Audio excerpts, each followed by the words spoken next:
Brought to you by Clarkson Jewelers, an officially licensed Rolex I'm not going to get upset today because there's not a whole lot going on. We've got about 3 minutes to tell you about the Blues game, which is this time, Alex, actually taking place tonight. Ding, ding, ding. Against the Boston Bruins. They have a lot of injuries to overcome right now. Boston you're talking about, right? No, Boston. the Blues. Oh. Nathan Walker out, Alexei Toropchenko out in this one as well.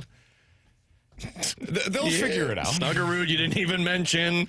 Matt Luff is now up with the team. Mm-hmm. Yep. So last year, I remember, I'll never forget it. The Blues, it's around the trade deadline, I think like 2 days before, Colton Parayko gets hurt.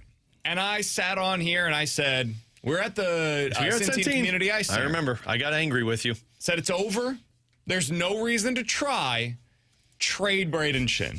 There's no reason to try. Because you can't overcome this kind of an injury. Colton Parayko, I have too much respect to what he brings to the lineup. You can't overcome this injury and be a legitimate contender when you're trying to go on a historic run to reach the postseason. We all know what happened. They did go on a historic run. They reached the postseason. They tried. Now they met their mark, and ultimately the Dylan Holloway injury was the straw that broke the camel's back. But they got there. It feels like you're in a similar spot right now. Now, you don't have a Colton Parayko injury, but you're continuing to add, okay, well, we're pulling out Toropchenko from the lineup. We're pulling out Nathan Walker from the lineup. Jimmy Snuggerud, you're gone. And these are extended absences from the lineup right now. They're going to try to overcome that against Boston tonight, Alex. They're already behind the 8 ball. They had seemingly developed some kind of an identity with that fourth line where they were using it in specific situations, and at least it was consistent, if nothing else. What is now your consistent line? Because in terms of the combinations, there's no consistency here, man. Yeah. Nothing. Can it be Holloway, Suter, Cairo? I'd like it to be. I think that should be your consistent line.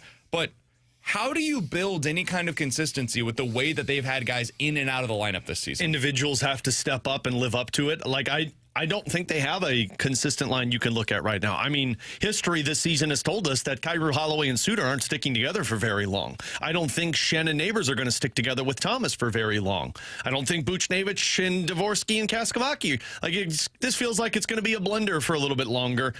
Jim Montgomery had a quote yesterday talking about losing Nathan Walker, saying it's not so much of the on ice we're worried about, it's the off ice we're worried about. He said he's a pretty optimistic guy. He's an energy guy. He's a guy that's always vocal on the bench when things are bad. You don't just switch those guys out with other people. So, I think Matthew Joseph has played probably the most consistent hockey this season. So I like him. You still have Oscar Sundqvist on that fourth line center role, who has been very good for you this season.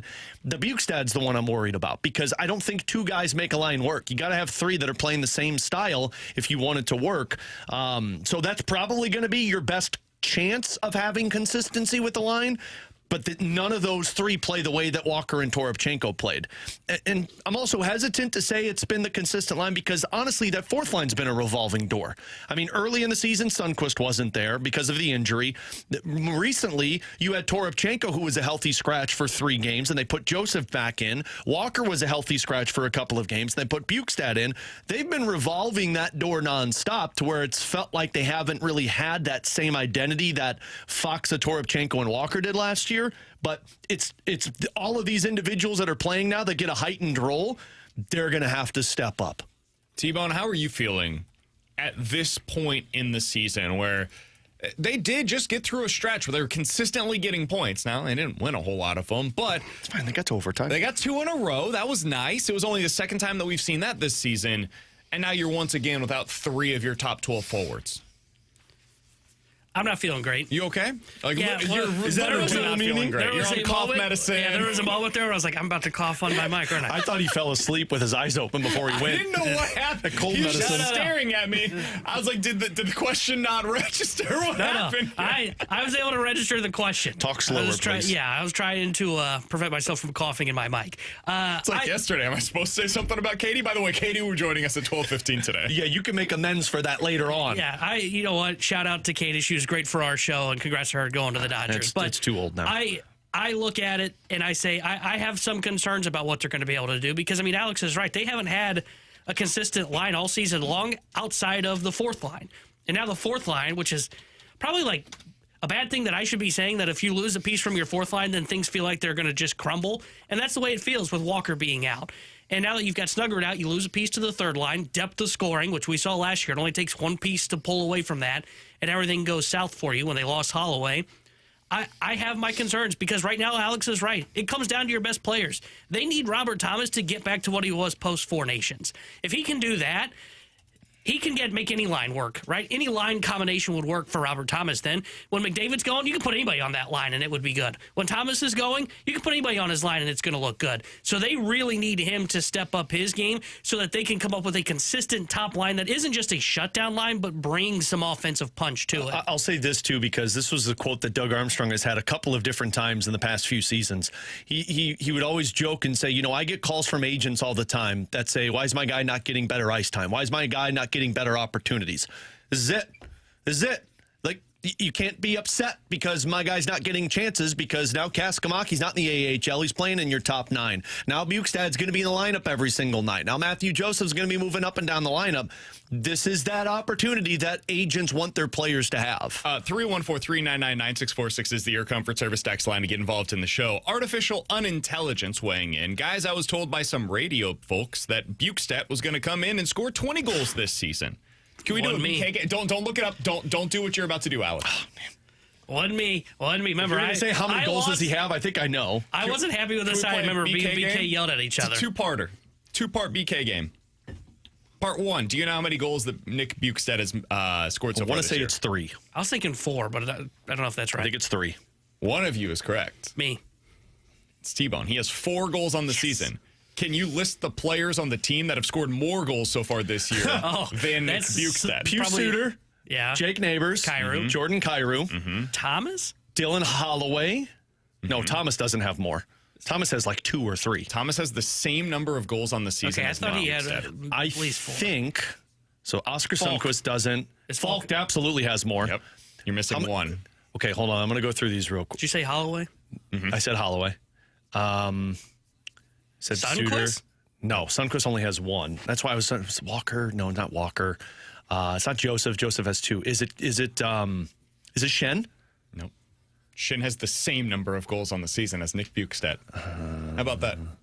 So it's not Pavlovich has fewer. Oh, he does? I was going to say it's Booch, but no, he doesn't. He's The got answer 3. is Kyrou, Holloway, Falk, Suter, Neighbors, I said Neighbors, didn't I? and Jimmy Snuggerud. Oh, I didn't say Snuggerud. Snuggerud makes sense. Those are the 6 players on the team that have more goals on the season technically than I was right on Bukestad. He has played in 21 games. He has 6 goals. As of today, based on an 82-game pace, he would be on pace for about 16 goals. Yeah. So roughly a 20-goal season. And if I could defend him a little bit. You don't have to. I think that's a defense enough. At 4 5-on-5 goals, that's...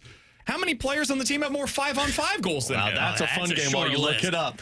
Let me rephrase it. Let me defend myself for a little bit. I also thought Bukestad was coming in and he was playing one specific role, and that was the third-line wing. Sure. He has been a fourth-line center. He's been a fourth-line wing. He's been a third-line center. He's been a third-line wing. So typically it's not easy to get into a rhythm when you're moving around to different positions and filling those spots. And him getting bumped for that role I.e. Pavel Buchnevich last year. You ready for 5-on-5 goals? He's Neighbors on the team. Neighbors. Kyrou.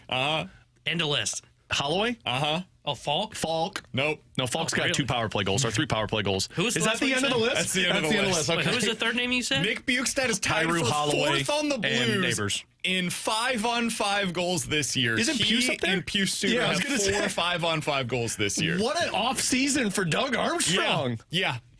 It Take that, speaks Texter. to the issues on this team right now. That Nick Bukestad, who has played 217 minutes of 5-on-5 ice time this year, is tied for 4th. By the way, Jake Neighbors is 3rd with 187 minutes on the season. And he missed 4 weeks. Yeah. To put that in context, Justin Falk has played 500 5-on-5 minutes. I'm angry about this. Pavel Buchnevich has played 350 5-on-5 minutes. Dalibor Dvorsky 200. Like, it's not good. It's not good. Yeah, well, look at shots on goal, too. I would for you, but my mouse decided to die on me. But, like, not even these guys aren't scoring. They're not even shooting. Like, even strength shots on goal. Where do you think Robert Thomas ranks on the team? Oh, shots on goal? Shots on goal at even strength. Didn't we just talk about how he's been a 10th? 12th. Yeah. It's not good. No. Who's first on the team? Kyrou? Yeah. We could play top 5. Somebody on the text or on the YouTube Bukestad? chat, Bill Marsh says, yet Nick Bukestad sits. Why? He's not very good defensively. And like they just had other guys that were in their mind outperforming him. Yeah, when they were healthy, who are you pulling out? He's in a weird spot right now because I think his ideal role is third line winger. When healthy, you're not starting him over Neighbors, Kyrou, or Snuggerud. So there's not a spot. But right now, like, I do find it pretty interesting that Kaskamaki is getting that opportunity over him. He better show something. Otherwise, you'll probably see that flip by the end of the game. I think some of that's familiarity because he played a lot with Dvorsky last year. And 2, I don't expect him to be there by the end of that hockey game. Yeah. I think this is let's get the kid a taste of. This is his first NHL game. Let's get him a taste of the NHL. Don't put him in a role that's going to be out there every time the opposition scores or we score. Let's put guys that we trust out there. And as this game progresses, my assumption is Nick Bukestad's going to be in Kaskamaki's spot. He's Alex. That's T-Bone. I'm BK. It's BK and Ferrario here on 101 ESPN. By the way, Bukestad has more even strength shots on goal than Robert Thomas. Oh, my God. Yeah, and he has played. Who else? Who else has more than Thomas? No. Who else has more? Who else is lower than Bukestad? Lower? Yeah. Broberg's tied with him, so same amount. Parayko. Is there any other forwards that are important on that? Not important, but Parayko's 1. Dalibor Dvorsky's 1, but he's only played 17 games. Jake Neighbors doesn't shoot a whole lot. He's more net front presence. All right, Robert, we need to shoot more. It does speak to their issues, and it speaks to the style of game that Nick Bukestad plays. Nick Bukestad is a guy that puts the puck on the net. Yep. They're not always high-danger chances, but he's going to give himself opportunities to score, and the Blues don't do that enough. They're a team that just overall, they don't put the puck on the net. Yeah. And if you don't do that, you don't have opportunities to score. It's a really hard thing to do. Are you saying that if they don't shoot, you cannot score? Yep. Those are facts, T-Bone. Yep. Put that one up in the hall. Stick that in your pipe and smoke it.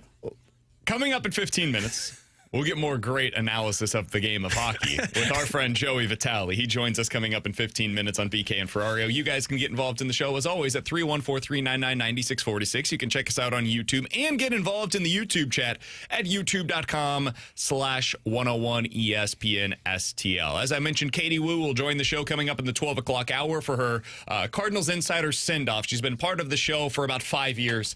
We've been doing regular hits with her over those 5 years. She's going to join us one last time as the Cardinals Insider. I'm sure we'll talk with her again, especially as the Cardinals play against the Dodgers next year. But as a Cardinals Insider, this will be her final time joining us here on the show. But coming up next, this is a game I would have watched. Would you? We'll talk about it next year on 101 ESPN.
I would have had more interest in this game than some of the games we're actually going to witness this weekend. Mizzou versus Alongside Alex Illinois. and T-Bone on BK, it's BK and Ferrario here on 101 ESPN. Pete Thamel of ESPN.com reported earlier today, Vanderbilt explored the possibility of playing an exempt 13th game this weekend as a way to give one final showcase for the college football playoff. There was interest from the team, university officials, the athletic department, and the coaching staff.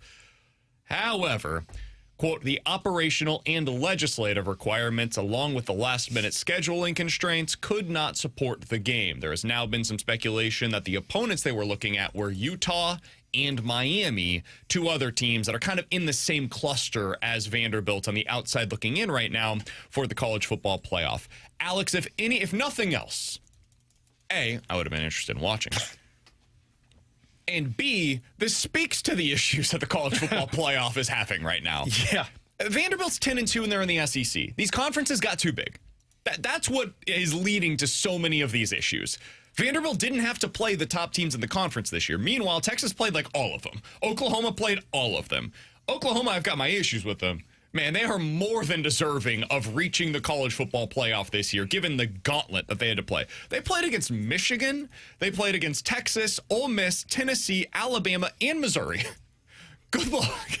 They made it through that schedule with a 10-2 record. Yeah, go to the playoff. I don't want to watch you, but you deserve it. Meanwhile, Vanderbilt, they went 10-2 this year, and you look at what they actually accomplished. It's like, well, you beat Mizzou. Mizzou was 6 inches away with their backup quarterback from potentially beating you. Yeah. And your quarterback wasn't that great in that game. Didn't really do a whole lot else this year. The conferences got too big. And so now these schedules there's too many inequities among them to be able to get a real view of who the best teams were in their respective conferences. So you do need to expand the playoff. And my guess is it'll look something similar to this. It'll be play-in games. Like the conference championship will be gone. And in replacement of that, we will get games with real stakes this upcoming weekend in the future where a team like Vanderbilt would play Texas, or a team like Vanderbilt would play against, I don't know, maybe the equivalent team from another conference. So it's like a knockout game. It's like Vandy would go up against BYU, and Texas would play Miami, and Utah would play USC, and Virginia would play Michigan. And we'd get these games this weekend, and the winner advances to the playoff, and the loser goes home. I find that to be more interesting, frankly, than Indiana versus Ohio State in a game that's awesome. 1 versus 2 is great, but it has no stakes. The loser's still going to get a bye. The loser's still going to make it to the playoff.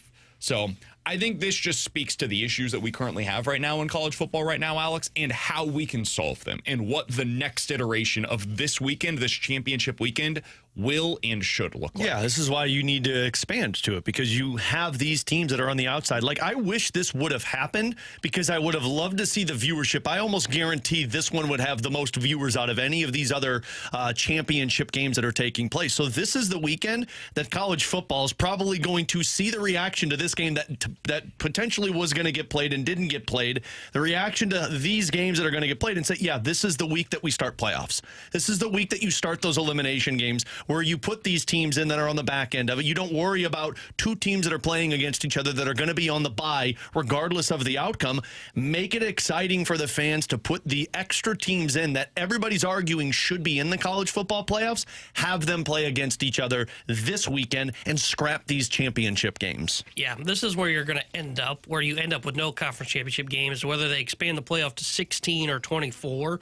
This is when you're going to see the playoff played. I totally agree with that. And you know what? I'm not in favor of significant expansion to the playoff, and I'm still iffy on 16. But I'm totally cool with getting rid of conference championship game weekend. The more I've thought about it, the more I look at it and go, just none of these games have that much at stake. Ohio State, Indiana, going to be a great football game, means literally nothing. And that's what I hate, is when you play a game that means nothing. So I'm with you. I think this is the time when they need to consider making these moves. It also goes to show you just how ridiculous some of all this is, that they never thought that this would be a possibility. Like they just thought they could keep conference championship weekend, we could just go our merry way. And here we are 2 years into this new playoff format, and they finally are realizing, oh, yeah, keeping conference championships was a bad idea. So as is always the case, the devil's in the details. But I'll give you an idea of like a 24-team playoff, just as an example, how this could look in a hypothetical scenario. You could this weekend, instead of starting the playoffs in a few weeks, this weekend you begin with a knockout round. It's team number 24 versus team number 9 and everything in between. Right? So 24 goes up against 9, 16 against 17, and everything in between, just similar to the way that you would have the rankings in the NCAA tournament, right? You got the 1 versus the 16, everything in between. So just, again, the devil's in the details. I don't know how you would actually make it work with the automatic qualifiers versus the at-large bids, all of that stuff. But in this scenario, you would see Bama versus North Texas this weekend. You would see number 14 Vanderbilt versus number 19 Michigan, and a bunch of different other games, but just those are 2 examples of what you could potentially witness. And then you whittle that down, all of those teams that win advance, and they would go up against teams ranked 1 through 8. And that would begin the true college football playoff. So it would be a 16-team playoff, but this weekend would be your play-in weekend. That is one type of scenario. I think what they're likely to do is go to 16, but I kind of like that idea of expanding it even further. I know people, especially T-Bone, will be annoyed by that suggestion and saying, like, we don't need to see Houston, for example, in the playoff this weekend. Maybe that's true, but it's better than the current format, and it also gives us a hell of a lot of fun games this weekend. To be fair, the current format, a little bit of a low bar. Little bit of a low bar to be topping. From Kyler, BK said this is basically the same thing that Drink was talking about in his 32-team playoff idea. Yeah, and I think it's a good idea. I think expanding the playoff with these like play-in scenarios is a good thing for the sport. And T-Bone is right in what he has said in the past. This has always been his pushback against the playoff expanding, is that it will de-emphasize some of the games. There's no way around that. It's just true. You delegitimize some of the games that take place over the course of the season. It used to be if you lose a game, you're done. And then it was if you lose 2 games, you're done. And now it's really if you lose that 3rd game, you're done. Or if you don't have the right 2 losses on your resume, or if your schedule's not good enough, getting to that 2nd loss can potentially kill you. But 3 losses, you're pretty much out of it nowadays. This would expand to like the 4th loss is where you're actually out of it. Maybe a 5th could get you in. Maybe. Probably not. Not in this scenario. I don't know. Look, man, give me more action in college football. Even if they're bad, give me more action. Somebody, I hate paper straw, says many play-in games in the conference. Then those winners would go up against each other to the championship. There's a bunch of different formats on how you could make this work. But I think, given what we have seen and how much the committee has a say in things, that's probably the future, is taking it out of the committee's hands and just playing these games on the field with some form of, like, these are the standings, these are the teams that get in.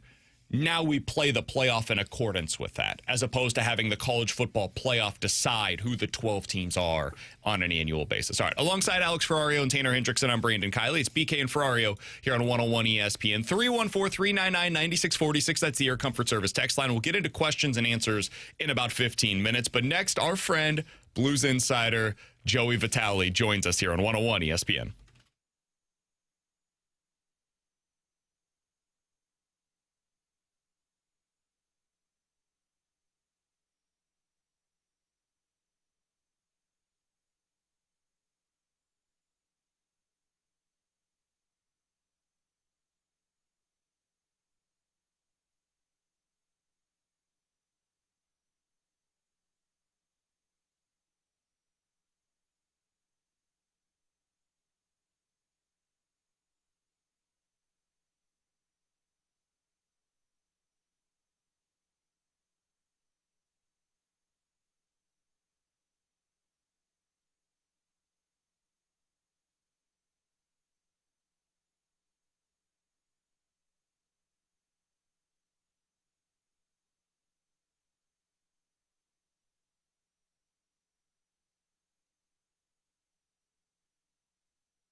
Tanner Hendrickson here with the Sports Center update, driven by Jai Londoff Chevrolet and Jai Londoff Autoplex. Blues back in action tonight as they visit the Boston Bruins. Well, pregame coverage starting at 5 o'clock with Alex Ferrario. Then puck drop at 6 o'clock with Chris Kerber and Joey Vitale.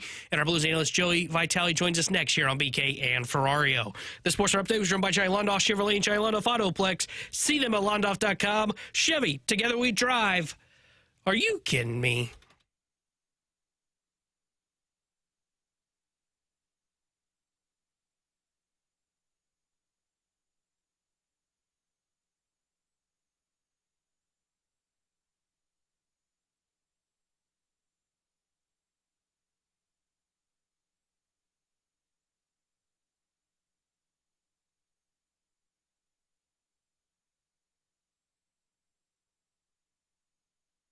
Blues back in action tonight. Jim Montgomery's return to Boston. You will hear that right here on 101 ESPN. Alex has pregame coverage starting at 5. Puck drop with Curbs and Joey starting tonight at 6. Right here in your home of the Blues, 101 ESPN. Joey Vitale joins us now via the Callier and Thompson hotline. You can hear him each and every Thursday on BK and Ferrario. Joe, appreciate the time as always, man. How's Boston treating you today? Joey. I bet you it's freaking cold out there, Boston. It's cold, boys. It's a cold one, but, I tell you what, the Blues, they wrap up the Northeast after this trip, which is crazy. I mean, we're December 4th, and we will not travel back to the Northeast the rest of the year unless, of course, we cross over in the playoffs, which is obviously we're hopeful for. But, yeah, Carolina in the second half, and I'm not really going to consider that Northeast. That's more East. But, Northeast wraps up, so this cold, frigid East Coast comes to an end after this trip, and Boston is just that. It's cold and frigid up here. I didn't notice this. Did you see their road trips in December and January? I know, Joey's acting upset about this. He's getting Miami, Tampa Bay. That's mid-December. You go out to Colorado for, New Year's Eve. That's not so bad. And then you've got Vegas coming up. You've got Dallas in January. Man, tough life for you, Joe. You want to take BK and Ferrario on the road when you go to Vegas?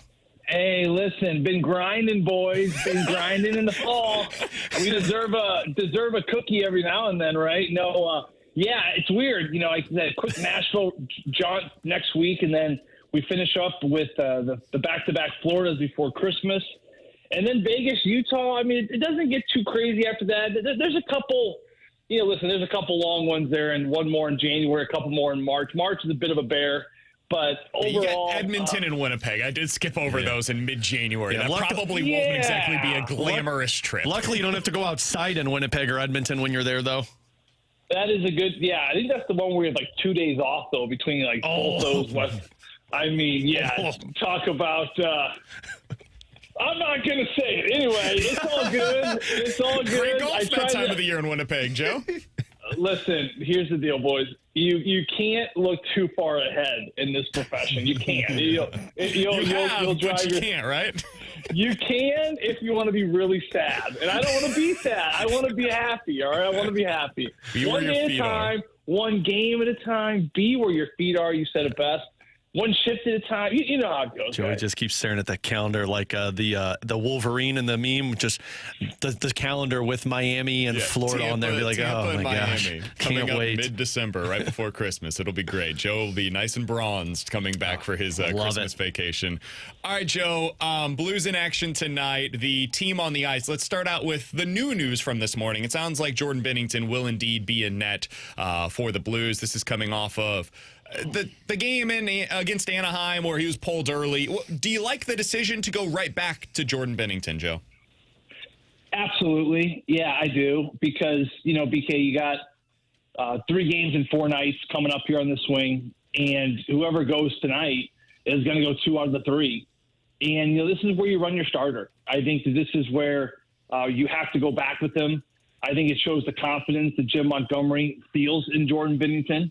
I think that, like his comment said this morning, to back up what he said the other day, it's a competitive kid.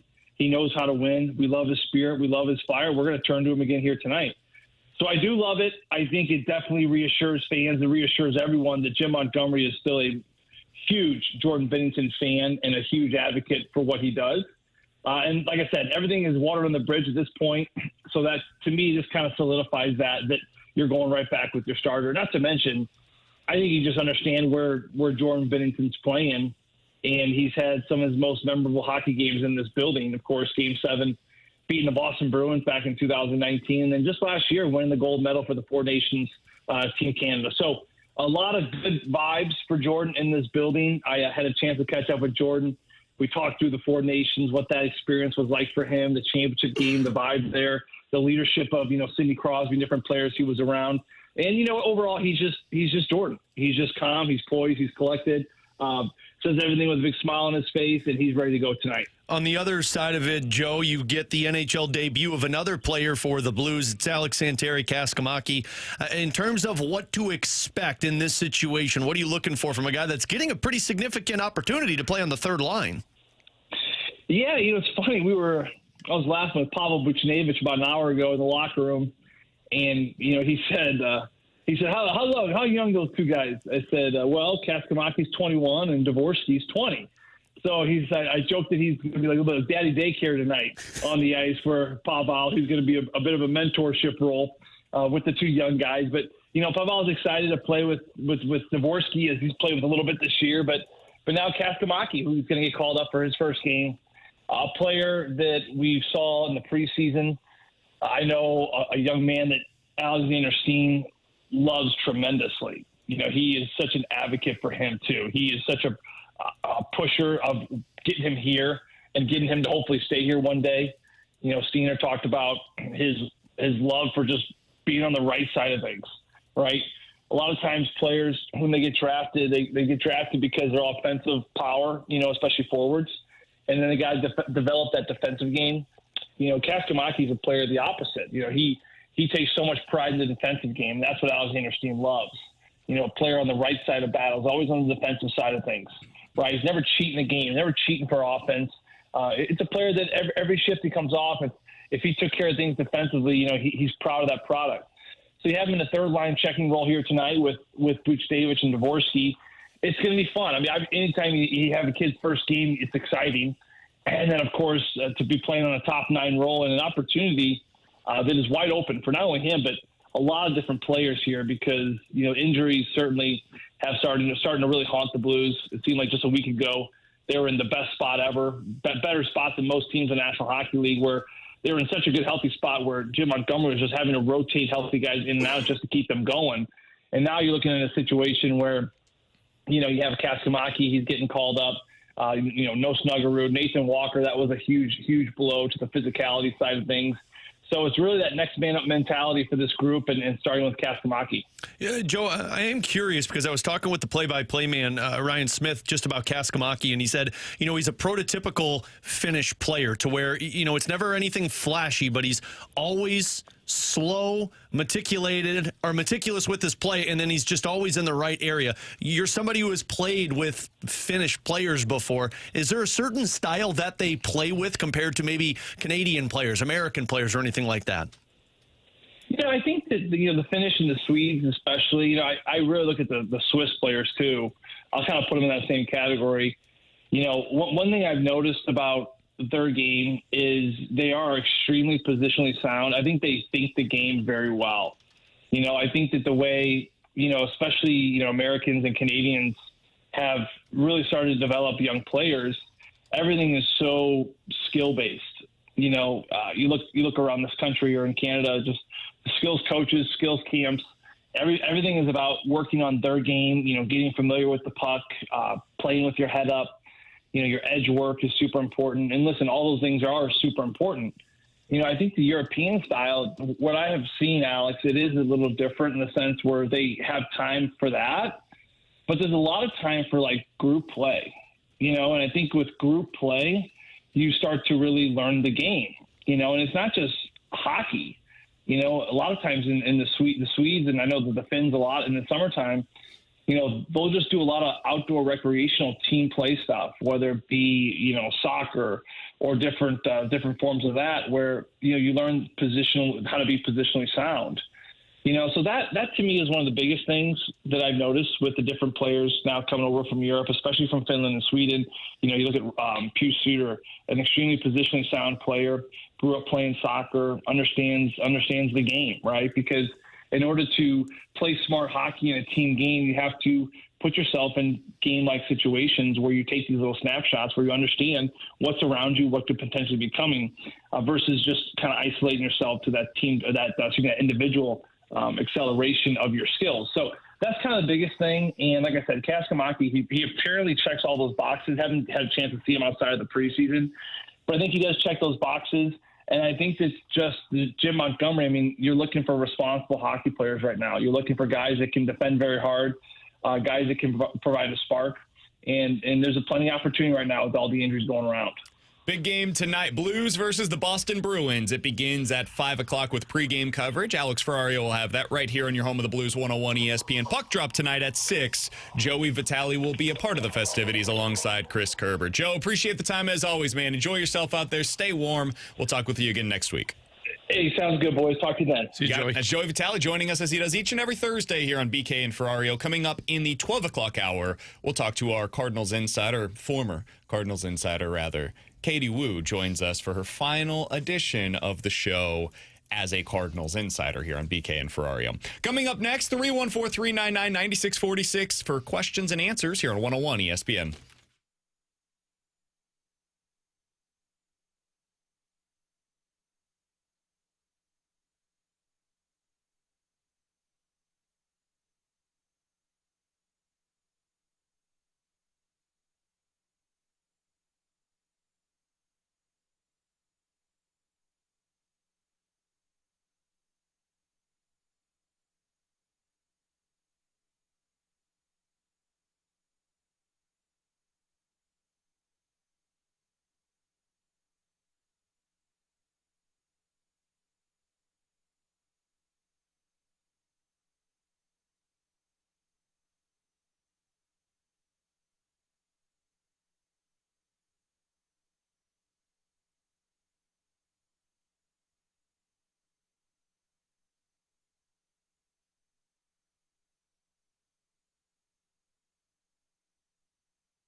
Alongside Alex and T-Bone on BK, 314-399-9646 is the Air Comfort Service text line for questions and answers. If you guys have any questions, go ahead and get them in right now on the Air Comfort Service text line. From Little Jackie's Rolling Papers, Alex, am I missing something? Why are the Blues favored to beat the Bruins tonight? That's a great question. I have no idea. We were just talking about why the lines in hockey, they confuse the hell out of me. I don't know if anybody's missing from Boston's lineup, unless they're expected to go up against their backup goaltender, which I don't know why that would be a thing. If that's the case, I would probably go Boston plus 1.5 because I think it's going to be a tight hockey game regardless. I don't think it's going to get out of hand. Pasternak's day-to-day. I don't know if he's playing tonight or not. He didn't play in the last game. IR. Yeah, so I mean, that's those it. Are the two injuries that I'm seeing here. And it looks as if they're going to be going up against Korpisalo. So maybe that's it. They're not seeing Jeremy Swayman. Maybe Pasternak's expected to be out, McAvoy out, going up against their backup goalie. Bada boom, bada bing. Blues are the favorite. Could be it, but this one's going to be a tight hockey game. I don't see somebody winning by 2 or more goals, unless that empty netter goes in, which is why I don't like betting hockey lines. I'm thinking Blues minus 1.5 and over 5.5. When was? I don't like the over. How do you think this team's going to get the over? You think they're going to win? Them solo. But you think the Blues minus 1.5 and the You over? think the Blues are winning? The Blues will give up 2 and they'll score 4 with one of them being You think an the Blues empty are netter. scoring 4 goals? You know how many times one of them's empty net. You know how many times they've scored more than 3 goals? Look, I'm making this bet tonight, and when I'm rolling in my cash, thanks to my DraftKings app with promo code Tanner, I'll celebrate you at that point. Get 300. Since October 27th, the Blues have scored more than 3 goals 2 times. And the last one was this past week. Against Ottawa. And guess who won money on that game? Well, congratulations. I'm sure if you've done it once. It always happens, doesn't it? I'm making the bet As tonight. we've learned in the last month, T-Bone's the best sports bettor on the show. Yeah, how'd those wings taste? 314-399-9646 is the Air Comfort Service text line. From the 314, guys, do you think Ahmad Hardy will stick with Mizzou, go to the portal, or enter the NFL draft? Only one of those options is impossible. He cannot enter the draft. He's a true sophomore, so he's ineligible for the draft. I would think he'd stick with Mizzou. I mean, he had a really good season this year. Led the SEC in rushing yards. I think finished 2nd in the country in rushing yards this year. I have to imagine Mizzou will be highly incentivized to keep him, so the money, I would guess, is going to be there. I don't see why he would go elsewhere, unless there's just like a huge King's ransom offer from somewhere else and Mizzou can't keep up with it. But I would think he sticks at Mizzou. Yeah, I find it hard to believe, too, that Mizzou wouldn't be able to keep up with it with Hardy for how impactful he's been. I think with Drink staying, that's going to incentivize a lot of those guys to stick around. So I would say he's going to be there. I think it's the perfect storm for him to stay. 1, I think he had success there last year. 2, Mizzou will probably make it every resource possible to make sure that he stays. And 3, if you're him, you just had this year behind Mizzou. And it's not just because he's a great player, because he is. It's also the scheme they run at Mizzou. They've done this every year that Drinkwitz has been there. They've got somebody that's a really good rusher. So if I'm him and I've got NFL aspirations, yeah, I'm going to stick with the team that I know that I can do this with. 3 of the last 5 years, Mizzou has had a leading rusher in the SEC. Yeah. So the scheme works. 314-399-9646. That's the Air Comfort Service X line for questions and answers. Can I pass something along real quick, T-Bone, that I saw yesterday? This was about Alex Golesh, the new head coach at Auburn, but it relates to your Illini. Tim Beckman, 2009 offensive staff at Toledo. Tim Beckman, you had some history with him, right? Mm-hmm. At Illinois. His staff at Toledo, which ultimately led to him getting the job at Illinois. Matt Campbell was the offensive coordinator. He's now the head coach at Iowa State. Scott Satterfield was the quarterback's coach. He's now the head coach at Cincinnati. Jason Candle was the tight ends coach. He's now the head coach at Toledo. Alex Golesh was the running backs coach. He's now the head coach at Auburn. Man, I think I'm starting to understand why Tim Beckman had success. Yeah. But, I mean, credit to him as well. He hired that staff, and all of those guys were really young at the time. Yeah, boy. Well, that's impressive because that is a hell of a football stat to build around. It's not like Nick Saban-esque, but at least it's still pretty good. Close enough, though, right? Yeah, what's Drink built? Like, let's connect his dots. 399-9646. Can't win the big game. From the 573. Guys, my understanding is that Ahmad Hardy's under a 2-year contract. The contracts are meant to be broken. And gonna say. that does not mean that he is required to stay at Mizzou. The way that Eli Drinkwitz has described these, there's basically a buyout. So if the team wants to get out of it, the team can, but they've got to pay for them to go away. Probably not the whole contract, but some kind of a buyout. And if the player wants to go elsewhere, again, my understanding of this, there's not a whole lot that's publicly available other than what Drinkwitz has said publicly.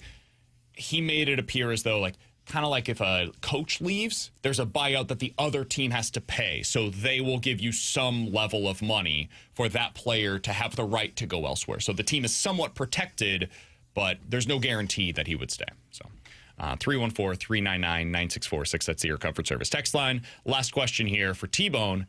Is T-Bone having a turkey and cheese sandwich today for lunch after the show? No, I'm changing it up. I'm going ham and cheese. It's mostly because I didn't find turkey when I went. From being a 5-year-old to a 7-year-old with your lunch decisions. Did you cut the edges off? No, I like the crust. You like What kind of cheese are we going with today? Oh, it's American. No, it's Kraft. The singles? Yeah. You can rip that off. You're not careful, though. May never get your slice of cheese out. It's like an extra $1.50 to just go get an actual American slice of cheese. No. Like sharp not cheddar. plastic. This lasts sharp forever. cheddar. This is what's great about it. Lasts forever. Yeah, you can probably put it in your survive car a for the nuclear next holocaust. month, and it'll be there. Yeah. It'll look the exact same. Gotta be good then. You know what I did last night? Let's move on from the 5-year-old and go to adults, what they do with cooking. It's the same. I confit, I don't know how the French say it. Confit? I confit garlic.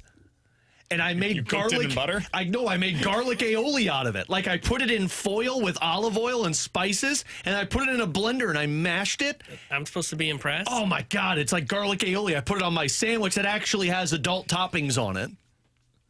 Tomatoes, lettuce, onions. Aioli's good. I like a good Like homemade garlic aioli. I thought you'd be more impressed by that other No. than ham and Kraft sliced cheese. No, I do. I would I'm not vastly trying to prefer impress your anybody. food over his. Coming up in 15 You're dressed minutes. to impress. We're going to be joined by our a friend, requirement. former Cardinals insider Katie Wu. She joins us here on BK and Ferrario. But next, if you had to pick a team currently on the outside looking in that could go on a run in the NFL similar to what the Commanders did at this time last year, who would it be? We'll talk about that next year on BK and Ferrario.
Tanner Hendrickson here in Missouri. It's finally here. DraftKings Sportsbook, America's top-rated sportsbook app, is now live in your state. And to kick things off, DraftKings is giving all customers a can't-miss offer for this Sunday's Kansas City game versus Houston.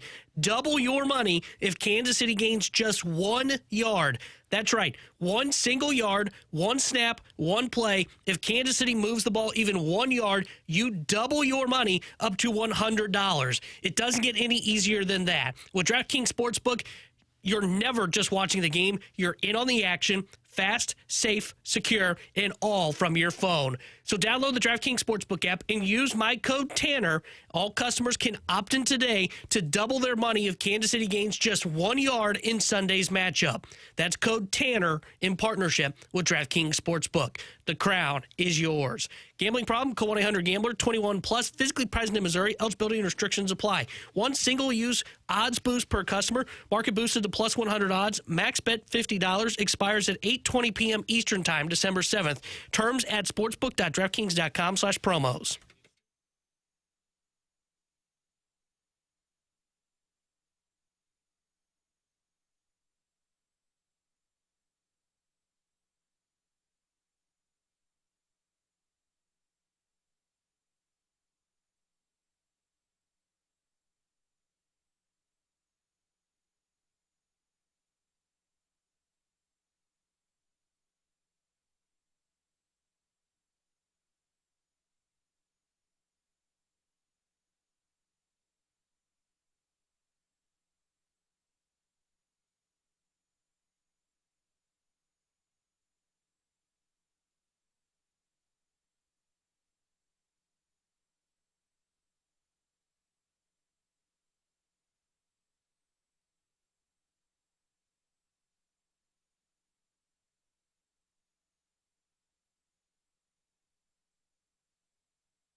Alex, Steve Spagnuolo said Wednesday's practice was the, quote, best no-helmet practice he's seen in 7 years. You can't go no helmet practice, man. Get injured. Chiefs defensive coordinator believes that the team is locked in this week with their team on the ropes. Well, ask BK if he feels like they're locked in. BK, do you feel like they're locked in? Related. Mina Kimes just tweeted this out. They When lose the another Chiefs player. blitz this year, they're 31st in yards per play allowed, 28th in pressure rate, and 31st in sack rate. Over the past 3 seasons, when the Chiefs blitz, they're first, second, and third in those metrics. So, yeah, the whole the Spags thing of we're really good when we pressure you, it hasn't worked this year, and we've seen what the results are. That being said, they're one of the potential answers for the question that I'm about to ask you, Alex. Tonight, we've got a really fun game. It's the Cowboys versus the Lions. Lions are 3-point favorite at home in this one. Both of these teams, if the season ended today, it doesn't, of course, but if it did, they would be on the outside looking in the NFL's playoff picture. Which is interesting, because the Lions, we came into the season believing them to be a Super Bowl contender. So here's my question for you. If you had to pick a team today that's on the outside looking in, similar to where the Commanders were at this point last year, to go on a run where they end up in a championship game like the Commanders did last year, who would it be? Who would be your team that you'd pinpoint as outside looking in, 8th or below in the current playoff standings that could get to their respective championship? In any conference, not just the NFC. Yeah. Texans. And that's an easy answer for me without thinking. I think the Texans will get into the playoffs, and when they get in, they're going to be a difficult team to deal with. I have to imagine, especially in this AFC right now, with the exception of having Josh Allen, everyone around has probably got to be a little nervous. That defense is the equivalent of going up against a hot goaltender when you get into the hockey playoffs. I mean, they're elite. And now they got healthy. C.J. Stroud is back. And I'm not saying C.J. Stroud is elite, but he can make plays. But if that defense is going to keep it in one-score football games, look around the AFC and tell me who you think is going to easily beat up on the Texans' defense. It's not the Bills, especially for how they can't protect Josh Allen. You think the Colts or the Jaguars with Daniel Jones and Trevor Lawrence are going to be able to handle that? Like, if I had to pick one, it would probably be the Patriots that would be somewhat close to being able to handle that defense. So Texans easy for me. Yeah, I can't believe I'm saying this because I believe they're not a playoff team. But if things were to get fixed, and I don't know that they can, I would say Chiefs. The issue I have with the Texans, I don't know that they can protect C.J. Stroud enough to help them win when they get to the playoffs. I like their defense. I'm all in on the defense.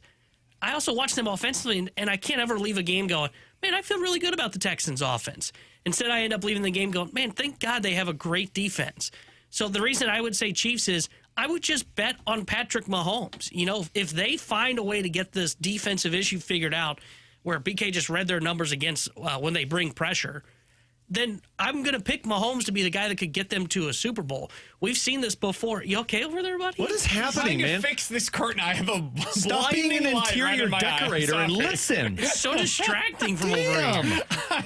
Easy. I have the sun literally in my eye. Sorry. I really need new blinds in here. Yeah, but I would say Chiefs just because I trust the quarterback. I know what Mahomes can do, and I don't trust Stroud. And I don't know if it's more of a Stroud thing. I just don't trust their O-line to protect him. The problem is I just don't there's no scenario that I believe the Chiefs are in the playoffs. Like that's the thing. hard part. It's They tough have to to win find out. their path. They have to win out. If they win out, I think they get in, but they have to win out, and that requires a win this weekend against your team, Alex, the Texans, and they are probably going to be playing without either of their two offensive tackles against arguably the best pass rush in the NFL, not named the Broncos. And they won't be blitzing, as we was just told by Brandon. From the 3-1-4. Oh my God, BK, your angle is very clearly just to talk about the Chiefs. It's so obvious. It's not, because they're not my team in this particular answer. I feel like I've made it pretty clear this week. Like, I'm out on the Chiefs. I don't want to doubt them, but I do. I don't think they're getting into the I think they're losing on Sunday. So, no, I'm not going to pick them because I don't think they're making it to the postseason. My answer to this would still be the Lions. Wow. You think they're going to get in? Not necessarily, but I don't think any of these teams have what it takes necessarily to go on any kind of a real run. If I'm going to back somebody, I'll go with the team that has like crazy good weapons. Jamison Williams had an awesome game last week. Amon-Ra St. Brown, when healthy, is one of the best weapons, one of the most reliable weapons in the NFL. They still have a two-headed monster at running back. I don't love Jared Goff, but man, look at the playoff standings right now in the NFC. I don't love most of these quarterbacks that are going to be represented here. The Rams, I think, are really, really good. They would be my pick to come out of the NFC. They still have some questions in the secondary, and maybe that's enough where the Lions can just throw it over the top. So I'll go with the Lions as my team that could go on a run from here, similar to what we saw a year ago from the Washington Commanders. And I mean, people know I love the Lions. I mean, they were the team that I thought was going to be great this year, and they haven't. The hard part for me is, man, who falls out of it for the Lions to get in? It's tough. Because, I mean, I guess the answer would be the 49ers. But, I mean, 49ers, you get one more win, you're at 10. That means the Lions have to get 3 more, and it's Cowboys, Rams, Steelers, Vikings, Bears. I think there's 2 wins there. If they win tonight, I think they're getting then they're, yeah, okay, because so that's if they there. win tonight, they've got 3 pretty likely wins against Pittsburgh, Minnesota, and then a tough one, don't get me wrong, but against Chicago. I think they can beat Chicago, even, yes, on the road.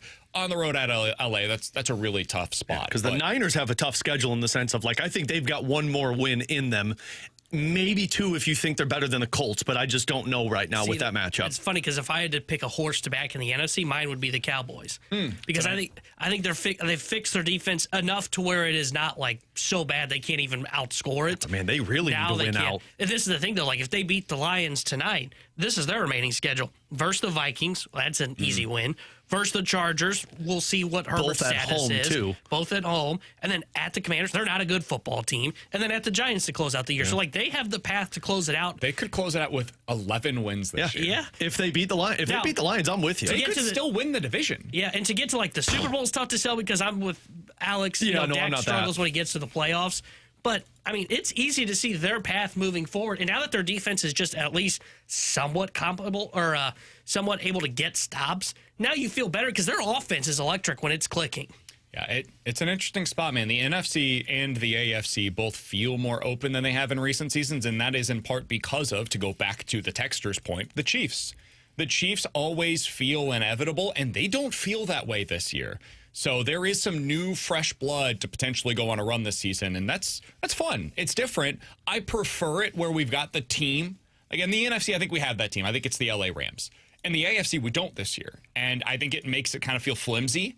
I'm not sure that the New England Patriots, for example, this year are all that much worse than the Chiefs were a year ago, but we have no history of them having success, and so it feels more flimsy. So, weird spot to be in. To your point on the Cowboys could win that division, this just came out from Schefter. Jalen Carter's now week to week after undergoing a procedure on his shoulders. Yeah.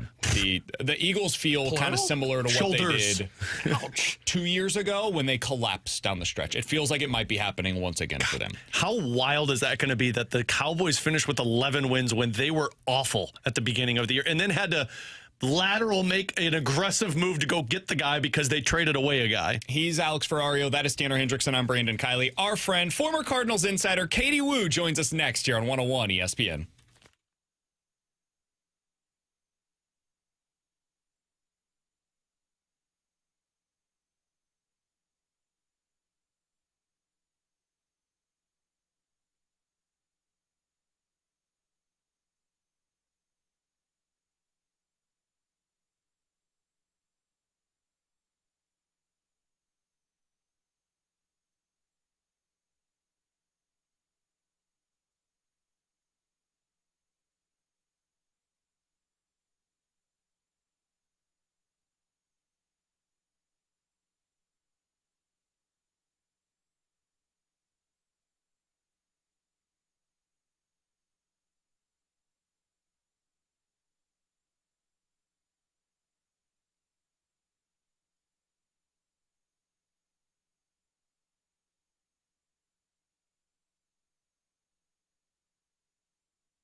Alongside Alex Ferrario and Tanner Hendrickson, I'm Brandon Kiley.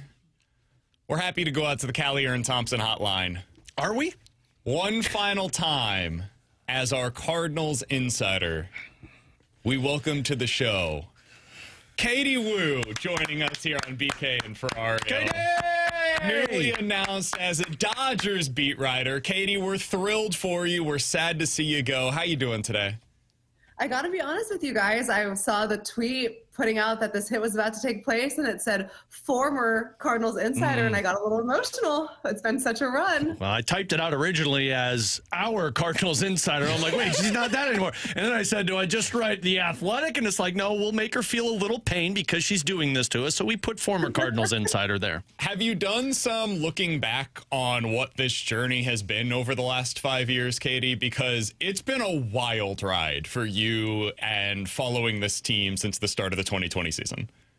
I can't decide if this was the fastest 5 years of my life or if I've lived like 10 decades in this time span. I feel like both are applicable. Really, as I was, contemplating this move over the last couple of months, I just kept reflecting on just how much I was like this town and this fan base just really welcomed me as one of their own.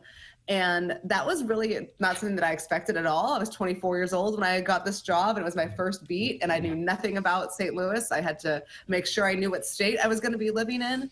And I think about what's gone on over the last 5 years, and I wrote this in The Athletic, but it really is true. A big sentiment I get from fans is how disappointed I must be that I didn't get to cover the historic playoff run or, the perennial contenders that we've got accustomed to the Cardinals being. And I get it. I would have loved to cover the playoffs in a long-term setting, but I don't look at it that way at all, really. I think a decade from now, we're going to look at 2021 through 2025 as such a pivotal time for this organization, because it's either going to be the reckoning point for this place where they, we've already seen them make the change in front office, and hopefully 10 years from now, we can look back at this place and be like, this is when the Cardinals decided to become the Cardinals again. Or we're looking at it 10 years from now as like, oh, this is where things started to go really poorly and they haven't bounced back. For Cardinals fans, I really hope it's not that situation. But as I'm looking forward to what's next in my career, I'm really interested to see what the Cardinals do next, starting from right now. Katie, one more on just your career, because, you get out of college, you cover minor leagues for a little bit, and then you get to, I think you covered the Padres before it was the Cardinals where you were on that beat. Just as your career has grown, what have you discovered about yourself in terms of covering a Major League Baseball team on a day-to-day basis from where you started out? It's been a lot of trial and error, especially early on. And I worked with an organization that was very fair. I'm not going to say that we're best friends all the time. That is not true. But they were very fair. And anytime I had a question about how to do the grind, because considering spring training and all of that, you spend about 200 days with this organization every day, most of them on the road. And I thought from the front office to the coaching staff to the players, they were all really receptive as to how to make me better. If I had questions, they would do their best to answer them, not just as a reporter, but as a person. And where I was in 2021 in terms of how I did the job, and now in 2025, I'm a lot more patient. That is definitely true. And I feel like I feel more prepared to handle things. Like, I'll be honest, the Sonny Gray trade really caught me off guard because we were in the middle of transitioning to a different coverage team. So if, a trade, usually if I didn't know it was coming, I would be scrambling. I'd be so irritated. I'd be so mad. And this time I was like, you know what to do. It sucks. You just got beat. Just call someone, figure it out. So I would like to think that I have grown, that I have matured. Depends on the day, but I'd like to think that I come out here a more mature and just a better person for the 5 years I spent in St. Louis. I say that every time I end the show, and then I get in the car and realize I had an attitude at BK or Tanner at some point. I'm like, cool, I didn't grow today, so we'll just forget about that. So it happens a lot then. Yeah, it does happen a lot. A couple of days a week. That's all right. We can't all at be least two. It's fine. Katie, when you look back at the time that you spent here and the relationships that you were able to build with so many of the people, right? I think one of the things that stands out to me about the job that you did as the Cardinals insider is, set aside the relationship you had with the Cardinals, which is good, obviously. Otherwise, you wouldn't be the one that's breaking as much news as you have. The relationship that you have with the fans is really unique. And it's not something that I've necessarily seen built by anybody other than, like, my dear late friend Therese Paylor in Kansas City had something similar that he had built where he was the guy and people went to him and they trusted him and he had like a very specific following among Chiefs fans, and you've built that here in St. Louis with Cardinals fans. I'm not saying that just to kiss your ass, but like, I'm curious, is that something that you tried to do? Is it something that just kind of happened organically? Like, how did you view that with your relationship with this fan base? Because it clearly was something unique and kind of special. I promise I'm not pandering here. I needed the fan base when I first got here. I needed them to help me understand what was important to them because I didn't know. I'd never been to St. Louis before. This was my first beat writing job. And my job as a reporter, and it's true to this day, is to be the conduit from an organization to a fan base. And I had an idea of what I'd like to write about, but it's not what I want to write about. Sure, it's about what I'm seeing and what I'm hearing, but fans will tell me everything that they want to know about their favorite team. And I relied on them a lot. And honestly, that's what made this decision so difficult. I think if you looked at the trajectory of the teams, right, you have a rebuilding team and you have back-to-back World Series champs. Okay, that kind of looks like an easy option. Then you throw in the fact that I get to move closer to home. And I think from an outside perspective, people probably thought it was a no-brainer. But what the fan base has done to my career and how they've supported me, and you guys giving me a platform every Monday, and just the kind of sense of community that you build covering baseball. I mean, beat writing is a grind. And to be able to do it in a town like St. Louis, it's one of the few cities that really makes beat writing worth it.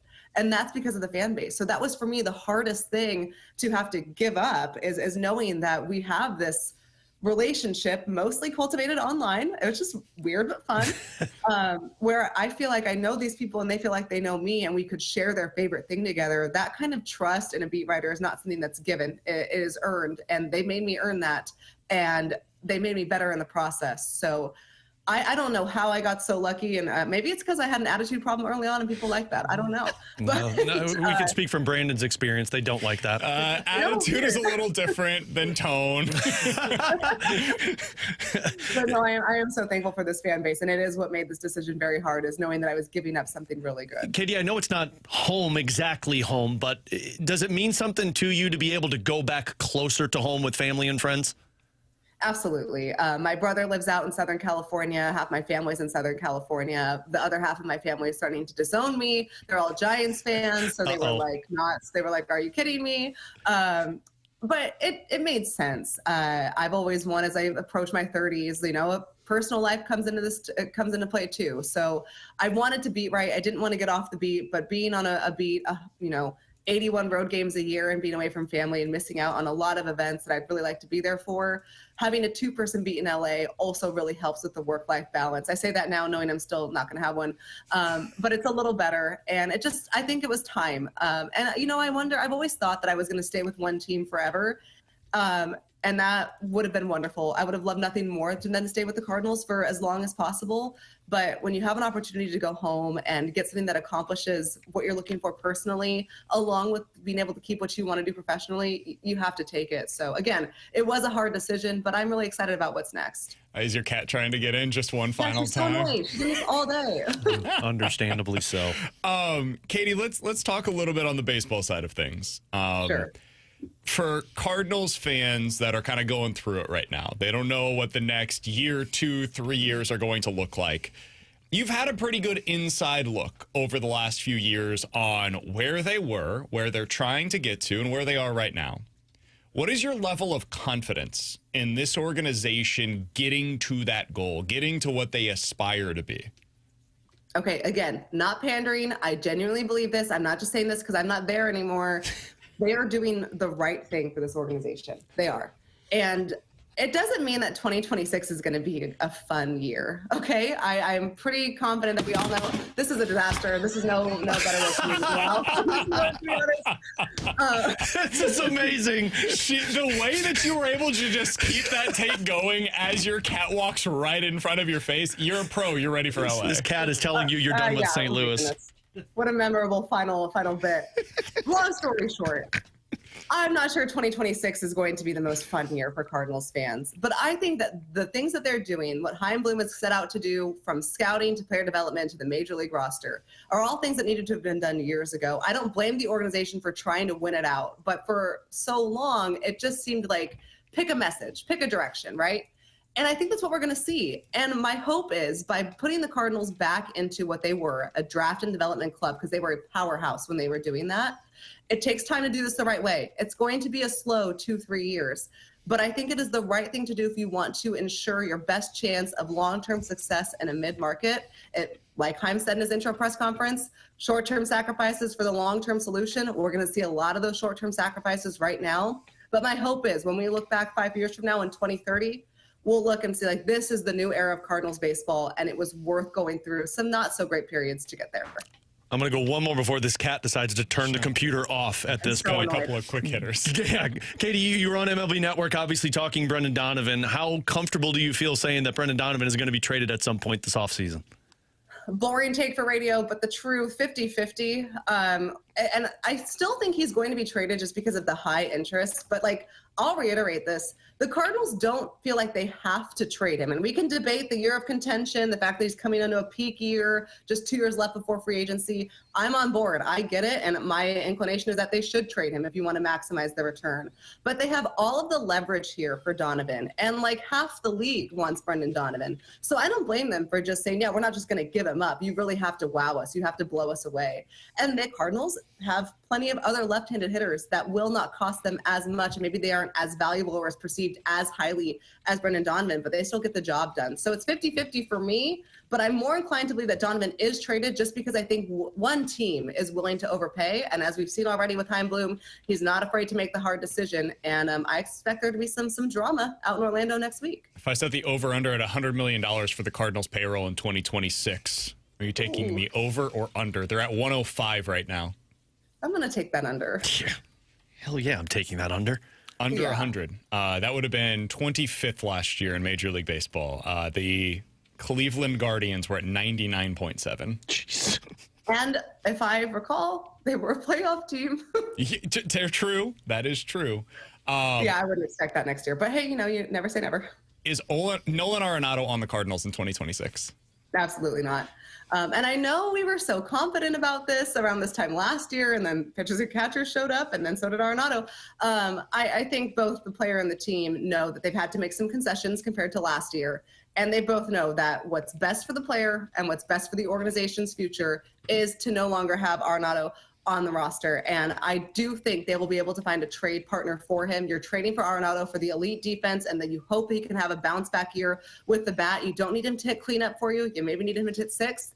He can do that. We just don't know what the corner infield market is yet. It's ironically, just like last year, probably going to be the slowest to be defined. So it's going to take a little bit of time for the Cardinals to see who their real options are. But I 100%, I would be, I say this a lot, but I really would be shocked, horrified if Arenado was still on the Cardinals. Brandon yelled at us, Katie, when we said that there's a scenario that he's back, and he said, "No, it's not allowed. No, it can't. Oh my gosh, that could be the happen. worst PKO of all time. It can't possibly happen. I know he keeps doing it too." Next question that I had for you. We'll do these really quickly. Who's the Cardinals player that the organization seems to be higher on than public sentiment would suggest? Alec Burleson. And I think when you look at what Burleson did last year, how he managed the lack of playing time, even though he was outperforming a lot of the other guys, and then the work that he did to be a better outfielder, even though his long-term position is first base, he's the type of guy that like really bought into the organization at a time where they like really couldn't buy into him in the first half because the front office had promised playing time to other people. And then in the second half, credit to the coaching staff, they said, no, Burleson's earned this. We're going to make sure that we play him every day. And then you saw him turn into another gear. And I think when you're looking at Burley, he has 4 years of control remaining. So that lines up more with the next projected competitive window. If you can move Contreras either now or at the deadline, that opens up first base for him full time.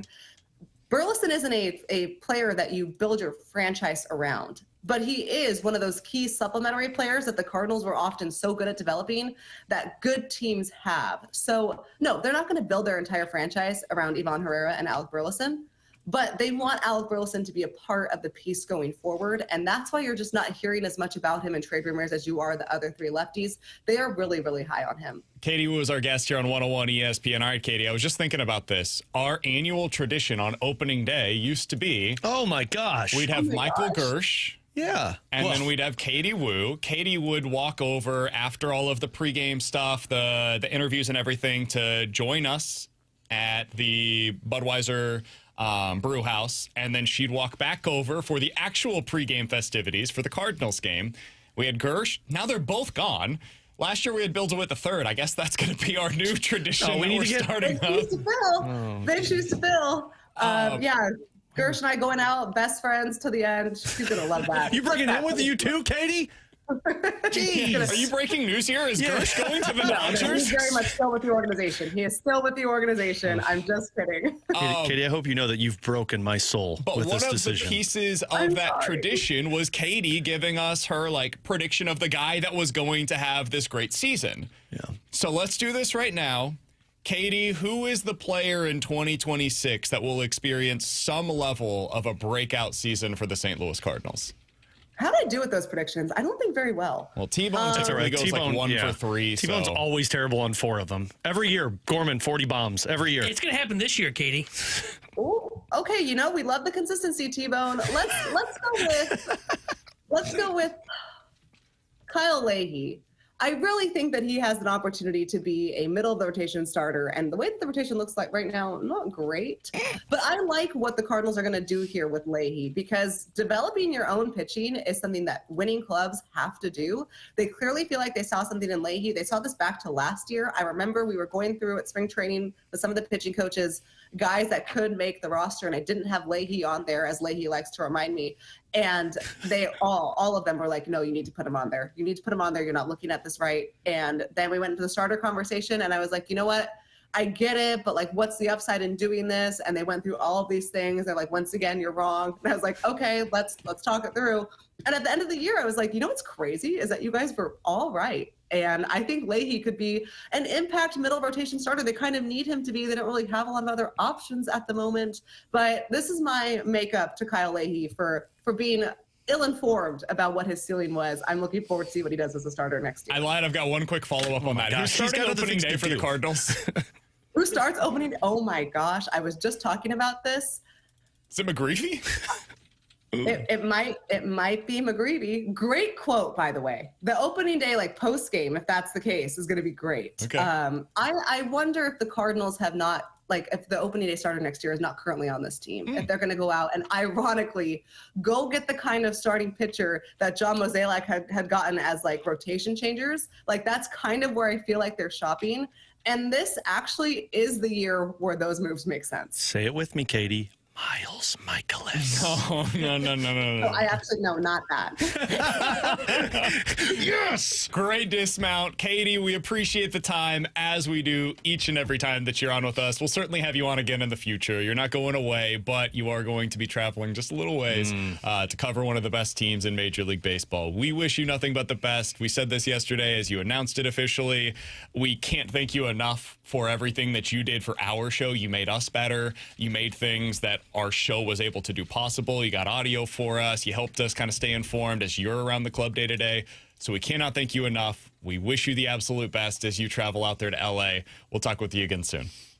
Now I'm emotional. You guys are the absolute best. Thank you so much for giving me a platform on this show every Monday. I look forward to coming back to St. Louis May 1st, Cardinals Dodgers. I don't have that date memorized or anything, and I'm sure I'll see you then. You got it. Yeah, That's thanks, Katie Katie Wu joining us here on BK and Ferrario. We sincerely appreciate her doing so, as she has, for those of you that missed it yesterday, officially accepted the role with The Athletic, covering the LA Dodgers. That's just an unbelievable opportunity. Yeah. She said it was a hard decision for her, and God bless her for it. It's a no-brainer. Yeah. If you're offered that opportunity, you've got to go out there and take it. Well, and I mean, that's why I asked her about the family side of it, too. I mean, that's just such an element that we don't think about as much. But, I mean, to think that her entire family's in California and you're on the beat nonstop, and then you miss opportunities, you miss chances to be with the family. I mean, I'm just so happy for her that she gets to be closer to home with family and friends, because we talked about it yesterday. That job is not easy to be gone as long as they are, and you're always on it. So to be able to be closer to home, man, we know better than anybody how much home life matters. So I'm just so happy for her on that aspect, to get to go and be closer to the people she loves. I also think it's important to recognize, we became legitimate friends with Katie. Yes. Like I talked with Katie all the time about whether it was baseball or other stuff. Like we go back and forth about Luca together.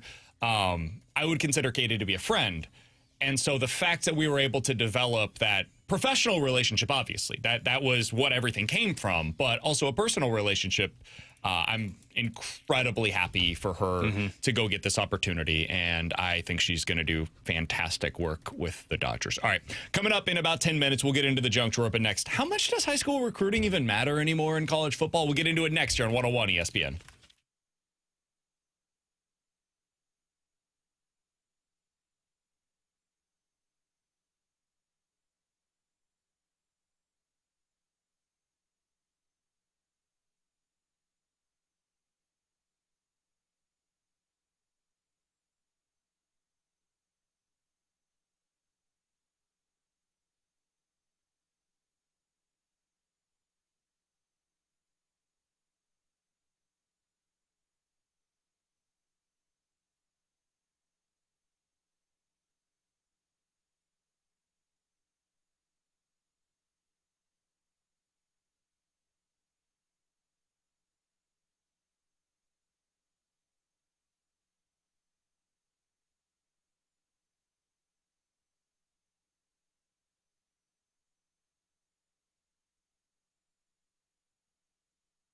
Tanner Hendrickson here in Missouri. Your moment is finally here because DraftKings Sportsbook, America's top-rated sportsbook app, is now live in your state. Now, you can make every game even more exciting with same-game parlays, money lines, props, and more, all from your phone, all safe, secure, and easy to use. And right now, new Missouri customers can bet just $5 and get $300 in bonus bets instantly. No waiting, no nonsense, just pure action powered by America's top-rated sportsbook app. I'll be getting in on the action tonight, going Blues -1.5 and over 5.5 goals in their matchup against the Boston Bruins. So join me and download that DraftKings Sportsbook app and use code TANNER, that's code TANNER, as new Missouri customers bet $5 and get $300 in bonus bets instantly. That's code TANNER. The crown is yours. In partnership with DraftKings Sportsbook. Gambling problem? Call 1-800-GAMBLER. 21 plus. Physically present in Missouri. Eligibility and restrictions apply. Terms at DraftKings.com/sportsbook. Bonus bets expire 7 days after issuance. For additional terms and responsible gambling resources, see sportsbook.draftkings.com/promos.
Tanner Hendrickson here, the Sports Center update, driven by Johnny Londoff Chevrolet and Johnny Londoff Autoplex. Blues back in action tonight as they visit the Boston Bruins. Well, pregame coverage starting at 5 o'clock with Alex Ferrario, then puck drop at 6 o'clock with Chris Kerber and Joey Vitale. This Sports Center update was driven by Johnny Londoff Chevrolet and Johnny Londoff Autoplex. See them at Londoff.com. Chevy, together we drive. Are you kidding me?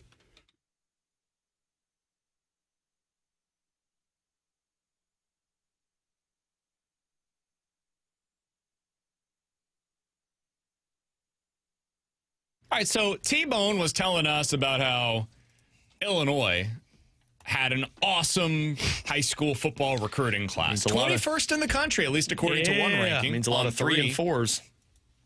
Bunch of 4s. That's a hell of a lot better than what they had previously done. Last year's class was 45th in the country. The year before that, 52nd. And then beyond that, 40th, 53rd, and 70th. So to have a top 25 class, it's pretty impressive in all seriousness. And that is something that I, once upon a time, would have given a lot of credit to Eli Drinkwitz for doing so at Missouri. Mizzou's class, in comparison, at least according to 24/7 Sports, is 36th in the country. So they're not quite as high as Illinois' class this year. But, as we know, college football has changed. It is not what it once was. These recruiting rankings used to be the end-all be-all because it was the only place that you could realistically build your program. USC appears to think that it is still that way. They took 35 high school commits this year. Golly. 35. Meanwhile, Alabama took 20. LSU has 15 currently committed.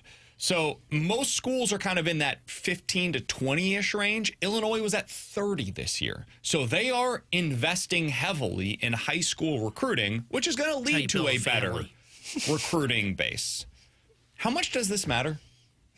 Now that we have the NIL era, which has led to the transfer portal era, which leads to free agency every offseason. I don't think it matters at all. By the way, West Virginia has 45 high school commits. Yeah, and go through the list of all of these that you just listed off and tell me next year how many of them are still on the team. Yep. Like, that's the thing. Like, this is nice to get people excited about the program in terms of, hey, look who we had commit to our program. We got a lot of 4 stars. We got a lot of 5 stars. But after a year, if they're not playing, what happens? And they're going to go to the portal because they got a better opportunity somewhere. They get a little chance, and then they take that and they leapfrog to the bigger spot. So it matters, yes, because it does put some relevance in terms of programs that can get these kids to commit. And most times they can keep some of them. But if you're trying to build a consistent top program, it's all going to come down into the portal. That's why, like, you can read off Mizzou's. That doesn't matter to me as much as what's Drink going to do in the portal, because to be great in the SEC, you're going to have to go out there and dominate the portal and get guys to flip. So, to that point that Alex just made, Mizzou's 2024 class was 21st in the country. They had 22 high school commits. I'm going to read you off their top players from that class. Williams Winery has since transferred to Nebraska. Courtney Crutchfield has since transferred to Arkansas. Jalen Brown since transferred to South Carolina. It continued from there with James Madison, who just entered the transfer portal. Kawan Lacey, who has transferred to Ole Miss. Like Austin Dindy, who transferred. I think half of their class is gone. We're 2 years into this thing, and half of a class, which was highly considered, highly regarded, is out the door already via the transfer portal because they didn't play early and they said, I'm a 4 or 5 star player. I'm going to go play somewhere. And they went elsewhere, and most of them went on to play. Like Quan Lacey went on to become the starting running back for Ole Miss this year. He's probably going to be the starting running back next year for LSU, and was like 2nd or 3rd in the SEC in rushing yards. So he was worthwhile, but he just got a new opportunity, got a boatload of money to go elsewhere. That's high school recruiting. You hope that you hit on these guys, and if you do, you better play them quickly. That's why it was so valuable this year for Mizzou to be able to play Donovan Olukbade, who's been awesome for them. But if they don't, like some of these kids from last year's recruiting class for Mizzou, they're gonna transfer. It was the 14th best recruiting class in the country. None of that matters if those guys don't stay. So does it matter? Yeah, to a degree. It used to be a 10 out of 10 on the importance scale. Now it's like a 4. What happens in the portal is so much more important because those guys are proven. They've shown you what they're capable of doing. High school recruiting is all about potential. And really, you're trying to strike 1 year. You strike that year, and you try and get to the college football playoffs with the portal kids, and then they're gone, and you bring in a new crop of players. Like, it's free agency every year. That's what the top programs do in terms of success. Sorry, T-Bone. Real quickly from Jack Young over in the YouTube chat. High school recruiting is now important for schools like Missouri State than it is for schools like Mizzou. I would go a little higher than Missouri State. This is not to discredit them, I promise you. But what I'm talking about is like schools like Tulane and North Texas and Memphis, like the group of 5 teams that are trying to reach that college football playoff status. I think they have to build this way. But what ends up happening is those teams will build, their coaches will get notoriety, those players will either transfer before their coaches get the new job, or the coach gets the new job and all of those players transfer. Like North Texas, their quarterback's expected to go to Oklahoma State because he's going to follow his coach most likely. So those are the teams that really have to value high school recruiting, and then also Power 5 kids that come down a level. So go ahead, Timo. I wanted to be excited about this 21st ranking for Illinois with this class because it's the best I think since 2008 is what I saw. But I'm not going to know if it actually worked out for another 2-3 years, because you have to retain these guys like you're talking about. You can't let them go to the portal. They're going to ask for more money. You have to pick and choose wisely on who you're going to get more money to, and then you got to develop them as well. That's the thing that Bielema had been so good at, is he was able to bring in a couple of 3 stars, get them to stay, develop them, and then get them to play at an elite level, like a Witherspoon, who was there a couple years ago. They got him as like a 1-star out of Florida. He developed, they kept him. Boom, he became a stud for them. Are you going to be able to do that with this class? Are you going to be able to take this 21st class and retain these guys so when they are ready to be playing in the Big Ten level, they're not just playing at the Big Ten, but they're playing at a high level and you're able to keep them? On the text line, could you guys make the same case for high school recruiting in college basketball, that it just doesn't matter as much? Not to the same degree, because high school players in college basketball can immediately impact you. And the top guys especially, like Carlos Boozer's kid.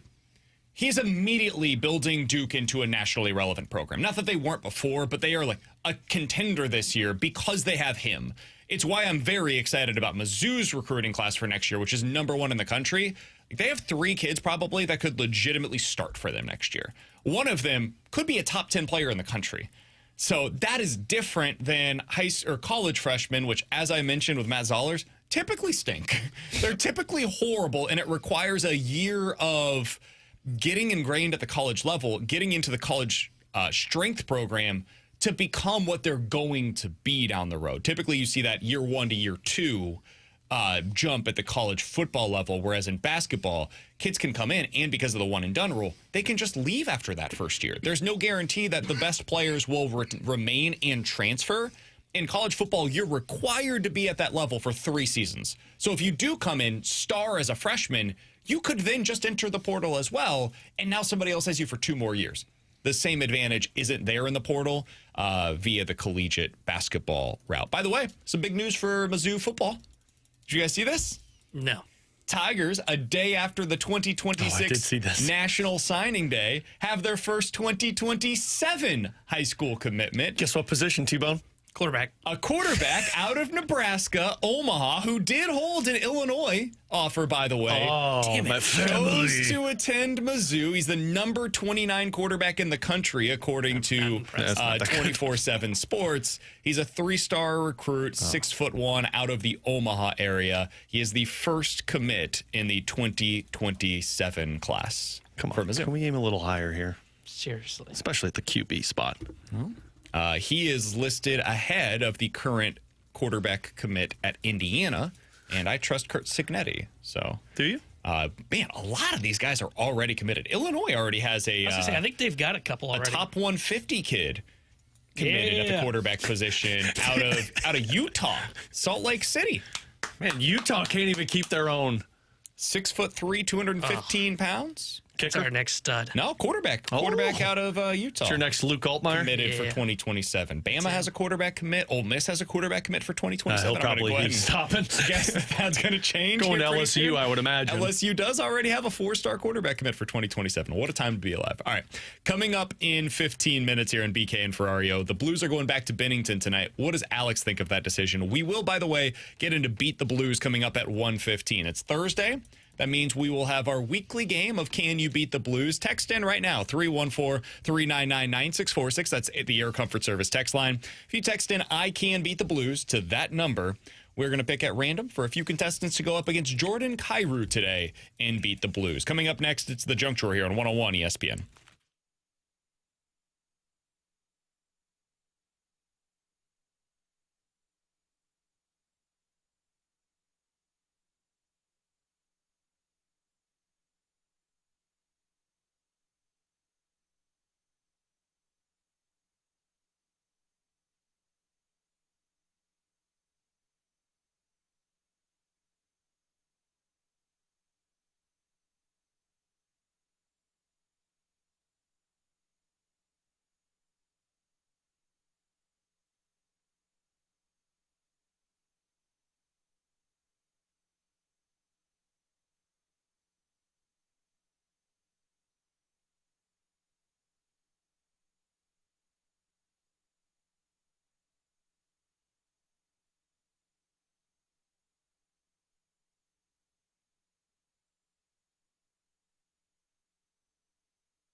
Alongside Alex and T-Bone on BK, we were just talking about this off air. We'll bring it on air because it relates to what T-Bone's going to talk about. New show that we watched recently was All Her Fault. I was highly compelled by it. Yeah. I thought it was a really good show. Outstanding. It was well done.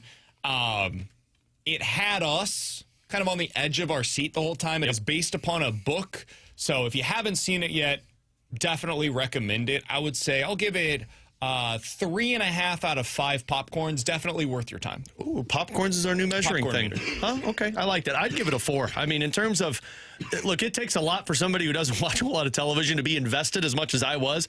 Katie and I finished that in a couple of nights because it was so it was so compelling of the storyline and how it ended. I don't think the plane landed very well, but I think the storyline itself was really interesting and it was well acted in. T-Bone mentioned this show to me recently. We just started The Beast in Me. Oh, that's really good. Also very good. I've enjoyed it so far. I love Matthew Rice. He's such a good actor. He's very good. I think he's great in this. Yeah. It's such a good role for him.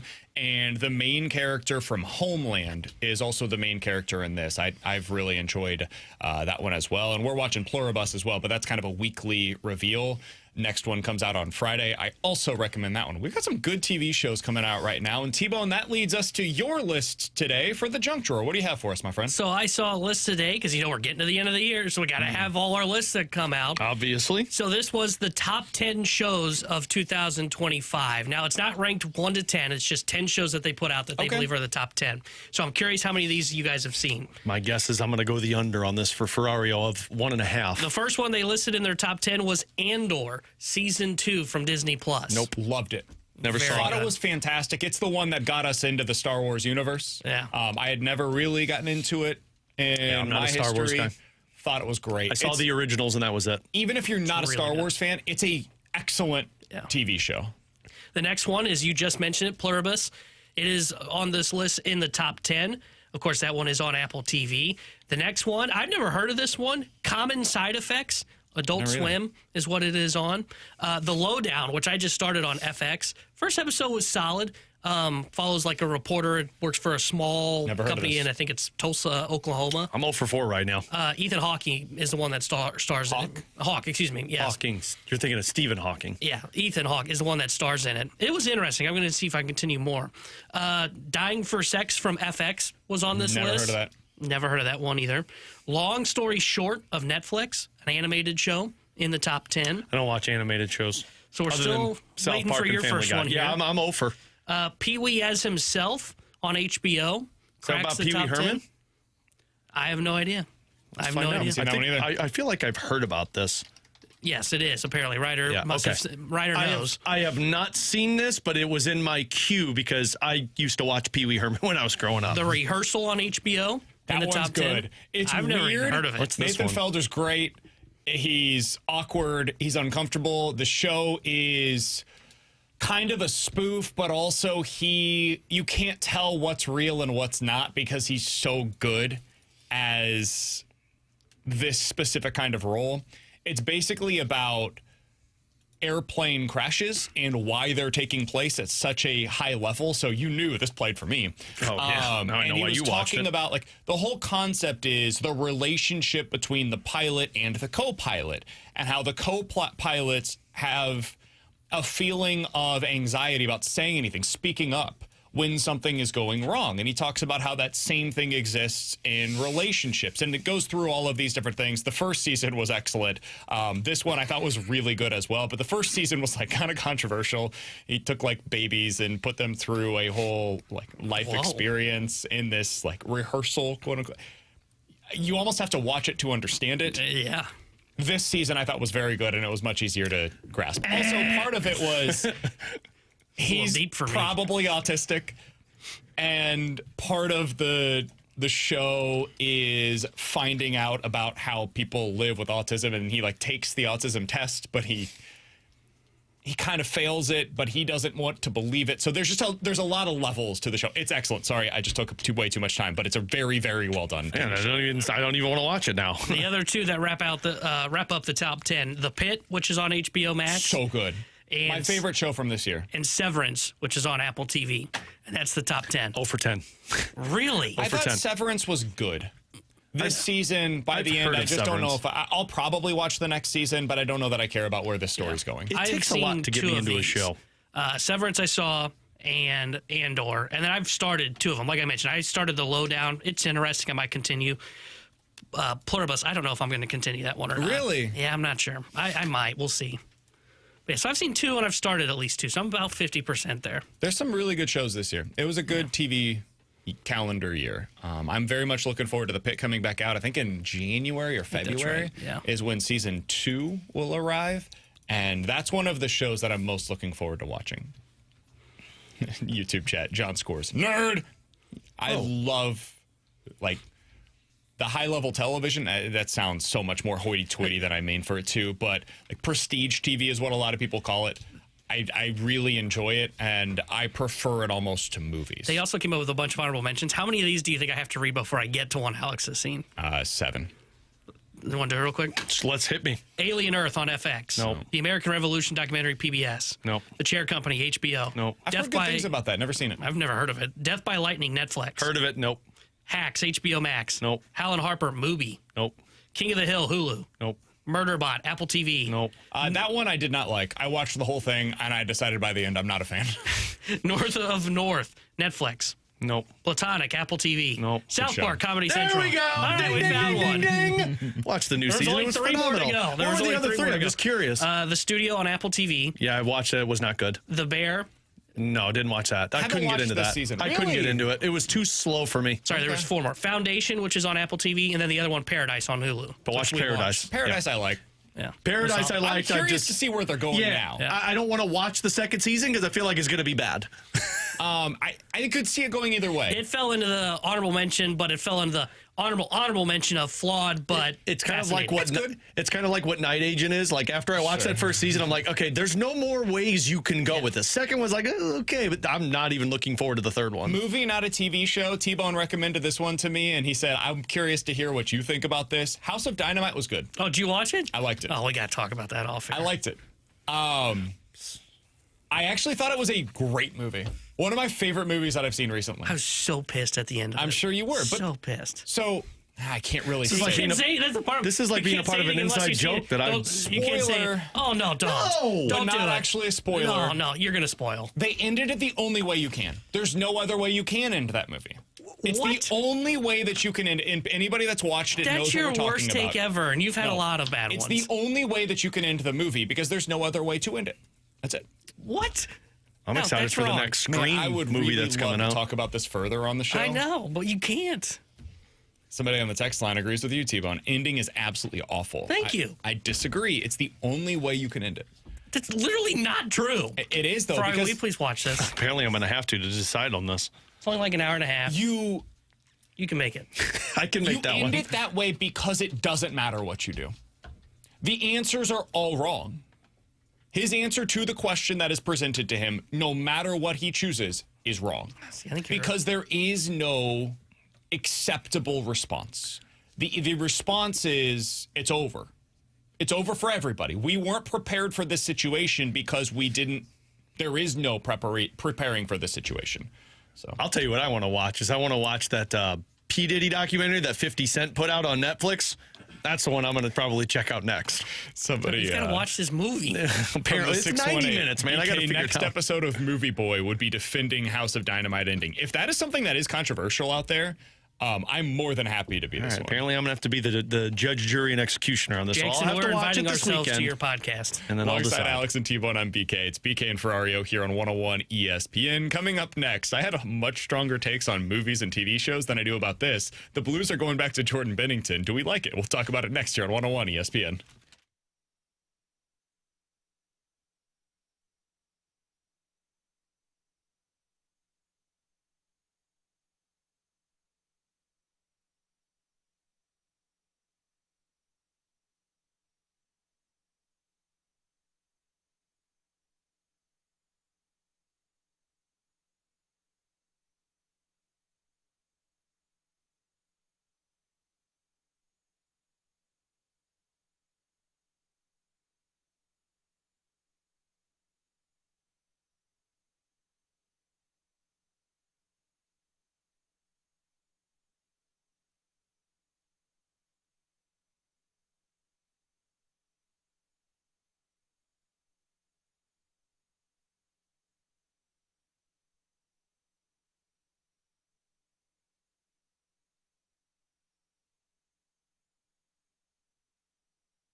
We'll get to Beat the Blues momentarily here on BK and Ferrario. We have our 3 contestants, Craig, Eric, and Andrew, who goes by the name Soggy Biscuit, B-I-Z-Z, over on the text line. Nothing's worse than the soggy biscuit, right? Like, you don't eat the biscuit if it's soggy. It's pretty disgusting. Unless it's soggy with, like, sausage gravy. Then you're eating that. But Luca the other day had cheese puffs. Oh, yeah. And, like, we had his bath already drawn out, ready to go. And he went over and, like, splashed some of the water into the cheese puffs. Oh. Gave one to my wife. He was like, Did she ate it? No. She's like, okay. I can't. Yeah. I can't possibly do that. It's nasty what kids do. My Olivia, we were at a dance on Tuesday, and she was eating a granola bar. She pulled the granola bar out of her mouth and then smushed it on the wall. And I'm like, what is wrong with you? So the Blues are going back to Jordan Binnington. Great tonight. transition. There's no other way to do so. I like the idea. I think it's the right move, Alex. I understand some are saying, like, hey, you had Joel Hofer pitch a shutout a couple of games ago, and now he's not going to start another game for a week. It does seem kind of strange when you just present it that way, but Benner's your guy. He has been your guy. He will continue to be your guy. It was a bad game for him against Anaheim.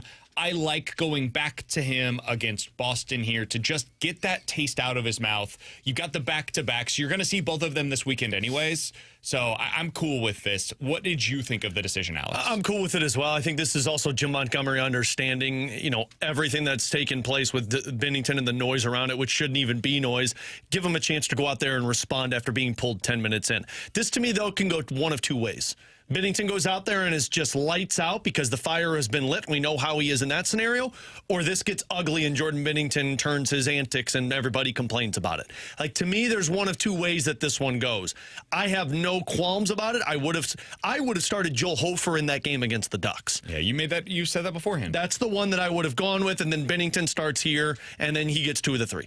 That's the part that I appreciate about what they're doing, and I think Joey laid it out perfectly. You start Binnington here because he's your number 1 guy, and you play 2 of the next 3 in what I would deem very critical road trip for the Blues. So Kaskamaki is making his debut for the Blues tonight.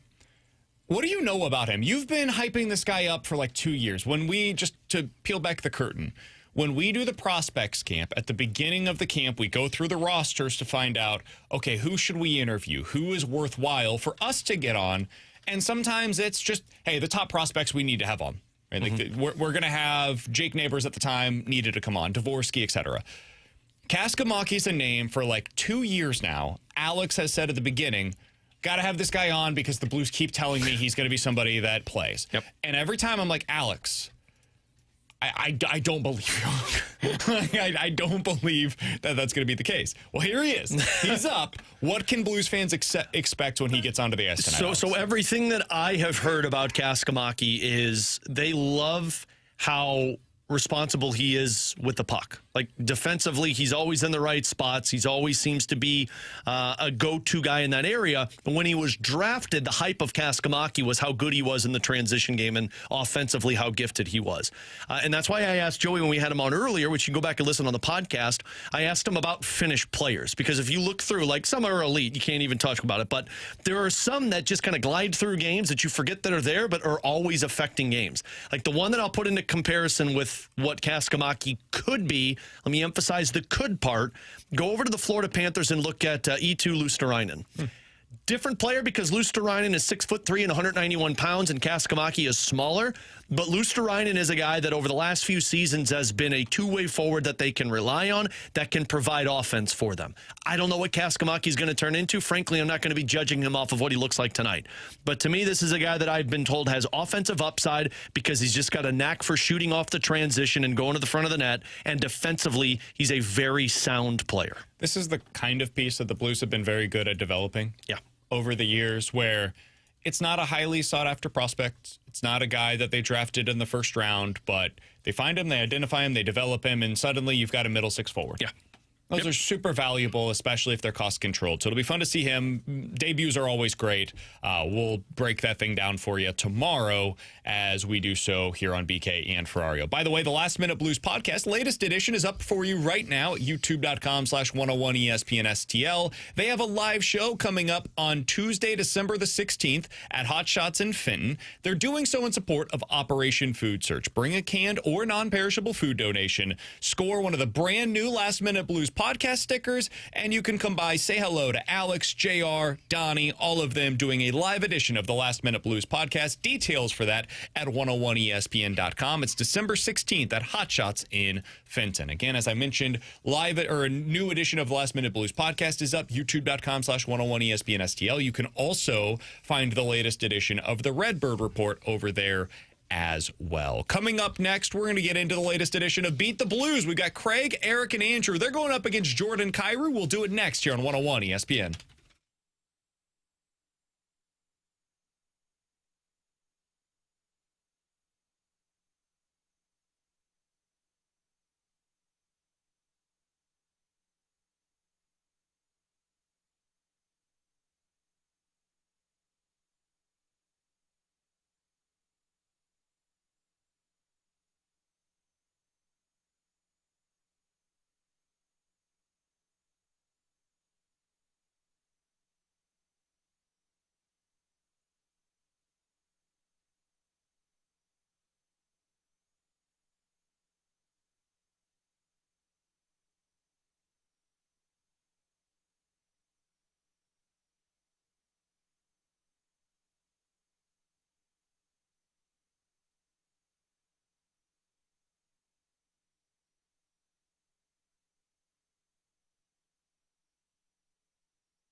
In 10 minutes, we'll talk about the team that might be tied to both Brendan Donovan and JoJo Romero. There are some ties for the Cardinals in that regard in terms of one of their front office executives as well. So we'll get into that coming up here in about 10 minutes. But right now, it is time for Beat the Blues. We do this each and every Thursday here on BK and Ferrario. It's a very simple game. We'll give you a category.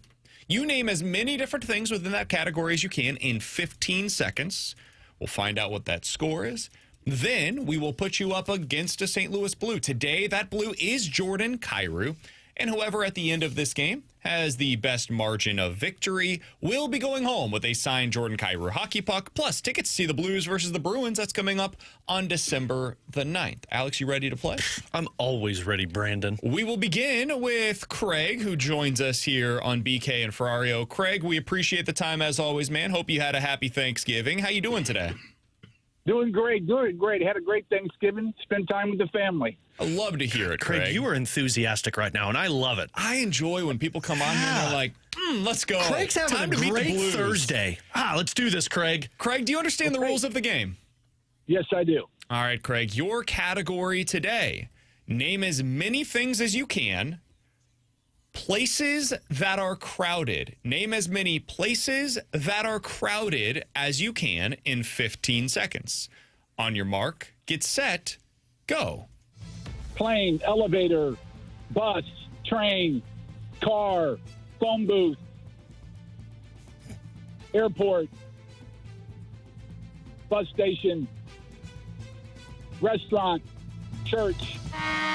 Oh, got it right in before the buzzer. What was it? A booth? A booth? A phone booth. How often can a phone booth be crowded? I can see that. I mean, She used to play a game on Jimmy Fallon where they would put everybody in a phone booth. Craig, that was a good round, man. Yeah, I that got 10. that segment just gave me anxiety. So Alex is like, I don't know, my skin's crawling. God, he said plane, and I'm like, oh, I don't want to be on this anymore. Yeah, me either. Stop watching those documentaries then, Brandon. Craig, we'll find out if Jordan Kyrou can name things that are crowded as well. Hockey game, basketball game, football game, soccer game, Easy. Olympics, concerts, comedian show, house party. A house party. I got to deduct a point, though. He said soccer game, soccer match. Sorry. Okay. I got 8 there. Yeah. +2 for Craig on that one. A nice start Not for bad. us. That's a hard category. Craig. Well done, Craig. Yeah. What a baby. Very different answers, by the way. Yeah, it was Craig going more the automobile, like transportation route. Car. Van, Jordan Kyrou bus. going down the sports arenas / concert route. Well done by both parties. All right, let's hear from Eric. Eric, you're going up against Jordan Kyrou today in a game of Beat the Blues. How you doing, man? How you guys? Eric, Let's try I got this to be one more time. Eric, I got to be honest. The enthusiasm was like at a 4 there. Let me try that again. He sounded to me like he was a robot. Eric, you there? Yep, I'm here. Oh, okay, there we go. To There about a we 5.5. go. T-Bone's not pleased. Eric, do you understand the rules of the game? Oh yeah, I didn't sound enthusiastic because Craig just kind of did a little damage there. So I think Only you'll be +2 great. though. Yeah, Only it's only +2. +2. You know what, Eric? Everybody could be +3. Eric, what's your favorite sport? football, What's your second favorite sport, Eric? golf, What's your third Please favorite keep sport, going Eric? before we get to hockey. Eric. Say baseball. baseball. Eric, your category today. Name as many snacks as you can that you would eat at a baseball game. Snacks that you would eat at a baseball game. On your mark, get set, go. Pretzels, hot dog, popcorn, peanuts, ice cream, Dippin' Dots, soda, cotton candy, brisket, pulled pork. Oh, we got brisket at the buzzer. Is that a snack? It's, no, Don't give well, it to him, it's whatever. soda also. I mean, you're not eating that. I wouldn't soda count count? soda. I wouldn't count soda. So Then we're we gonna got go 8. So we Yeah, I got got 8. 8. Yeah. All right. That's pretty Eric, solid. that's a nice round there. And A you're really lucky. solid round. You're by lucky you. we're giving you brisket. So don't get upset. I guess you could snack on brisket like T-Bone snacks on ham and cheese sandwiches before he has a good dinner. Yeah, I've never gone to a. said I need a baseball I mean, it snack. could be on your nachos, right? You would snack on You give it to nachos. I'd give it to him. I'd give it to All him. right, cool. Let's give him 9. We're No, feeling he was that at was 8. eight. He was at 8 with brisket. Yes. We took one away. Soda was the one. Yeah, that we soda took was the away. one. You don't eat soda. So 8 it is. Hot dogs are I was not just snacks. ready to give. Yeah, Let's give it 10. Yeah, Eric, here's the problem. Everybody is not going to agree with you if you win this one. All right, Eric's going up against Jordan Kyrou. Let's see if he's been to many baseball games. Popcorn, nachos, pretzels, chips.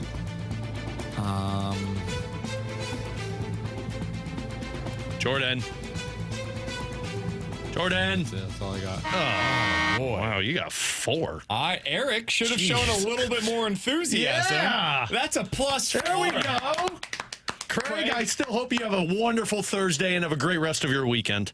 We enjoyed having Craig on, Hang up, though. You're off. but Craig, you did beat the Blues, just not by enough. Yeah, you make me done. press the button. You done bad, Craig. Oh, there goes Craig. Bye. Oh, God, right. Craig, have It a was great rough to watch it from this end. Craig, have a great Thursday, man. I'm not supposed to have a favorite in this game, but I do. You can't have Next up is Andrew, who goes by the nickname Soggy Biscuit with Z's You said it wrong, man. on the text line. Soggy. Andrew, appreciate you being a part of the show, man. How you doing today? Hey guys, doing good. Hopefully I can do better than the guy before me. We'll see. It's going to be tough to beat a +4, but I think you've got it in you. Especially before you go. I'm scrolling back through this chat to find if you said anything negative about me, Soggy. So, while you just have that in the back of your mind while we go through this. All right, Andrew. I've said stuff that's negative about Alex, too. We won't hold it against you. Your category today. Name as many things as you can that are hot. Name things that are hot in 15 seconds. On your mark, get set, go. Stove, microwave, oven, barbecue grill, tea, coffee, hot air balloon, fireplace, fireworks, house fires, campfires. Hold on. What was the first thing he said? Was it soap? No, stove. Stove. Okay, I heard I'll say, I soap, don't but think I'm he like, said soap. what? So Yeah. Also, he said fireplace, house fire. We were going down a very dark angle there, Well, Andrew. That's a hot air balloon. That was first. creative. I love Yeah. it. That was It's great. creative. And then his mind went to what's hot on a hot air balloon. You can feel it turning. Fireplace, house fire, fire truck. It's well I done, had 11, Andrew. right? Yeah, I had 11. You got 11 Way to as go, well. Andrew. Soggy biscuit. I haven't seen anything negative on the YouTube, so he's good right now. I think you did great. I'm going to keep scrolling. right on. Let's go Yeah. to Jordan Kyrou's edition of things that are hot. The sun, water, fire, kettle, stove,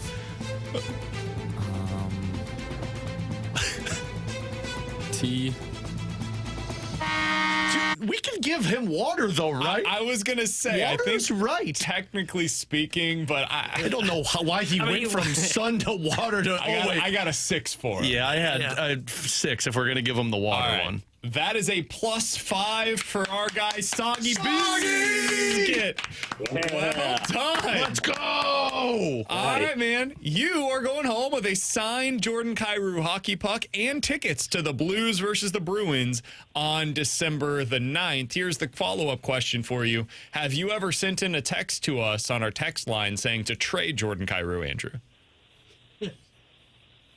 Probably not, no. Maybe Okay. a Ferrario. Oh, all right. Well, you just lost it there. All right, he Congrats, wins. Soggy. All right, Andrew. We'll get your information via the text line. Appreciate you being a part of the show, man. Congratulations. All right, guys. Thank you. You guys have a good weekend. Thanks, Absolutely. Soggy. Same You to too, man. That's Hope he has a Andrew, great weekend, too. otherwise known as Soggy Biscuit on the text line. Hold on. Called somebody boneheads. Oh, What that was time? at 10:58. He said, "You've got 2 minutes, boneheads."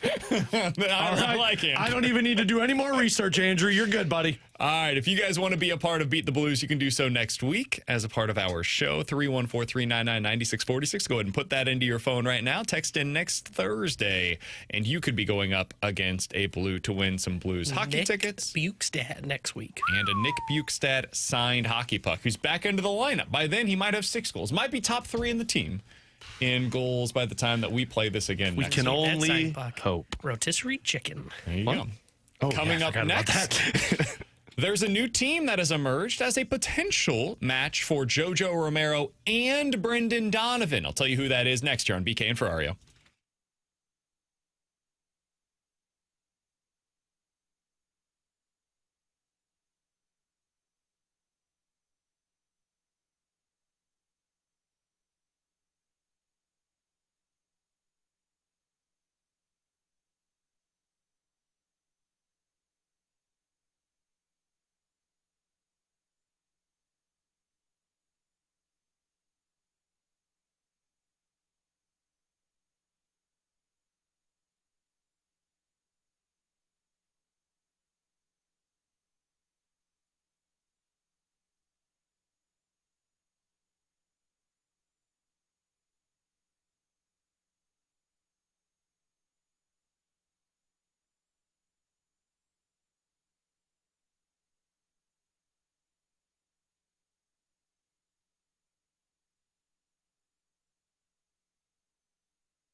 Tanner Hendrickson here with the Sports Center update brought to you by Saliga Heating and Cooling. Blues back in action tonight as they visit the Boston Bruins. We'll pregame coverage starting at 5 o'clock with Alex Ferrario. Puck drop at 6 o'clock with Chris Garber and Joey Vitale. The Sports Center update is brought to you by Saliga Heating and Cooling, a Daikin heating and air conditioning dealer.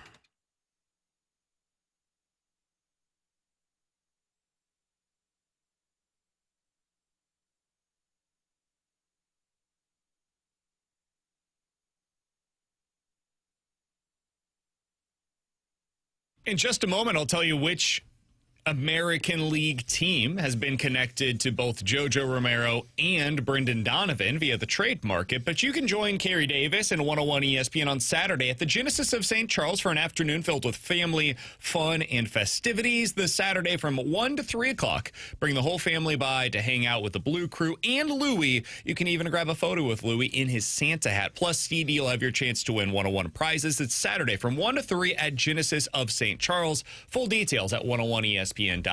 So Brendan Donovan is a left-handed infielder that the Seattle Mariners have interested in, and JoJo Romero, Alex, is a left-handed pitcher that, according to the beat writer for the Seattle Times, the Seattle Mariners are also interested in as they approach this year's winter meetings.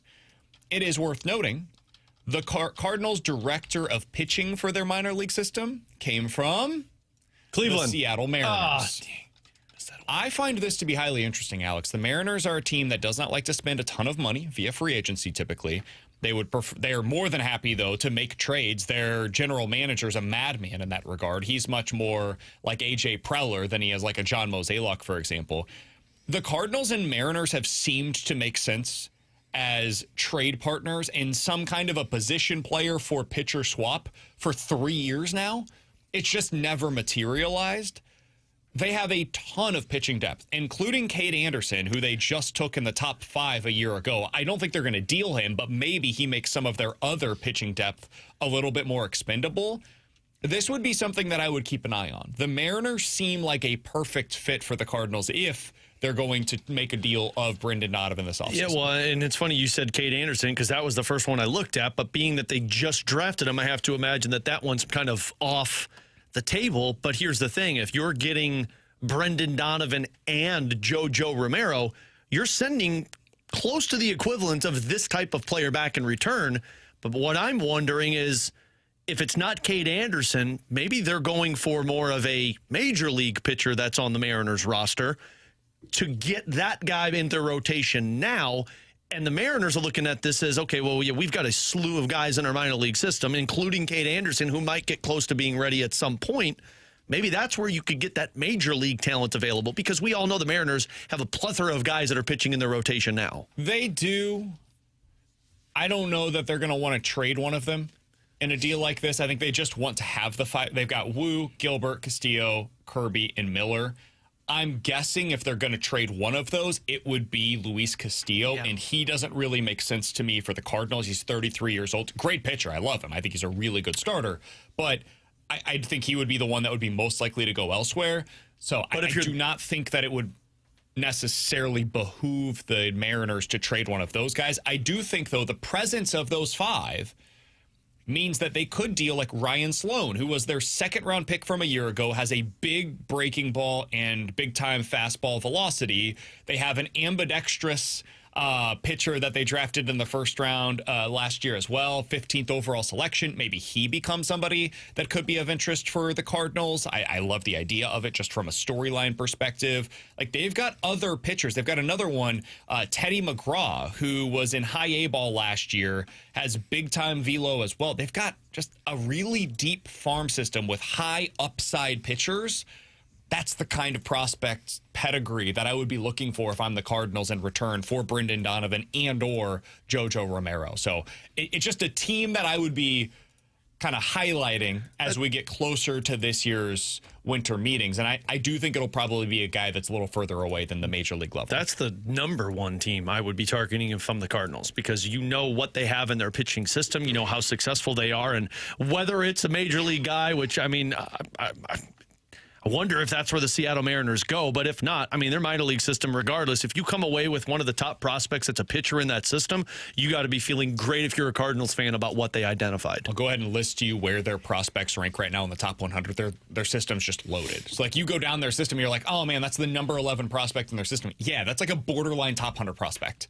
Their number 1 prospect is Colt Emerson, who is an infielder. He's at number 9 overall. Ooh, I'll take him. In all of Major League Baseball. We need infielders, right? This is according to MLB Pipeline, by the way. Number 23 is Cade Anderson, the left-handed starter. They have an outfielder who you mentioned, I think, last week, Alex. Montez, who's 29 overall. Then beyond that, they have a catcher at 42. They have another pitcher, Ryan Sloan, who was, I believe, their second-round pick from last year, at 45 overall. The next one up in their system is a second baseman at 63 overall. Jeez. An outfielder at 75 overall. A pitcher, the ambidextrous pitcher that I was talking about, is at number 90 overall. That's finally the end of their top 100 prospects. Now do that with the Cardinals' top prospects and see how many are in the top 100. J.J. Weatherholt's number 5. Okay. Beyond that, you got this is, again, MLB Pipeline. Where's Doyle? Liam Doyle's 36. Where's Rodriguez? Let me continue along here. Rodriguez is 55. Okay, what about Bernal? He's not in it. And then Quinn Matthews. Bernal is 92. And there is no Quinn Matthews. Okay, so 3 compared to 8. All of those pitchers that I just mentioned were ranked ahead of any pitcher not named Liam Doyle in the Cardinal system. Yeah. So that's what we're talking about here, the prospect pedigree that you could potentially be acquired. Their top 8 are all in the top 100. Mm-hmm. So, like, if you get 1 through 8 in their system, which you're preferably going for the pitchers, whether it's their 2nd, their 5th, or their 8th, you're getting a top 100 player who is a part of an organization that has had success for the last however many years in terms of drafting and developing these guys. And the guy in your organization is part of that group that did it. And some of them were acquired after he left. Talking about the Cardinals director of pitching. Sure, but the system's in place. Exactly. The system's there, and he understands the kind of characteristics that the Mariners are looking for and how they develop them. And so he'll at least have an idea of, okay, this is typically the profile that they have inside of their system. It would make sense. So as we get to, we're now, 3 days away from the winter meetings. I think next week's going to be pretty active for the Cardinals. I would anticipate you're going to hear a lot of rumors on them and probably see some legitimate activity among them. I think Seattle is a spot that I would very much pinpoint as being of interest for the Cardinals. T-Bone, you have any thoughts on this? Yeah, I agree with everything you guys said. Look, Seattle's an organization you want to target when it comes to pitching. And because they have so much ammo to play with, I mean, they can go out there and acquire Donovan. I said this 2 weeks ago, I think it was. Cardinals are going to acquire probably a fringe top 100 prospect in return for Brendan Donovan. It's the starting point. It's a left-handed bat, gets on base, and he's got 2 years of control. That's what it requires to acquire one of those guys when you're going to the trade market. Somebody on the text line, Mahomes Longbody, says, why would the Mariners trade this high-level pitching prospect for Brendan Donovan? They need hitting. They need somebody that gets on base. They need a left-handed bat. Like, their 9-hole hitter right now would be a second baseman that hits from the left side. Go ahead and just put Brendan Donovan at the top of the lineup. Imagine Brendan Donovan getting on base for Cal Raleigh, Randy Arozarena, Julio Rodriguez, and Josh Naylor. Not bad. Pretty good. That's the way I would want to set the table for those guys. It would be a great fit in that lineup. So Cardinals have that in their team. I think it would be an awesome fit for both sides. I think Donnie would be fantastic at that park. I think he would be beloved by that fan base. I would root for Brendan Donovan I think this is a great landing spot for him. Well, and that's also why I think it's very important that they trade Brendan Donovan, because if that's what we're talking about and getting in return, that's how you kind of reset the table quickly for your team. He's Alex, that's T-Bone, I'm BK. Coming up on Sunday, you can join Andrew Marsh from noon to 2 at Horseshoe St. Louis. Caesars Sportsbook now live in Missouri. You can download their app today.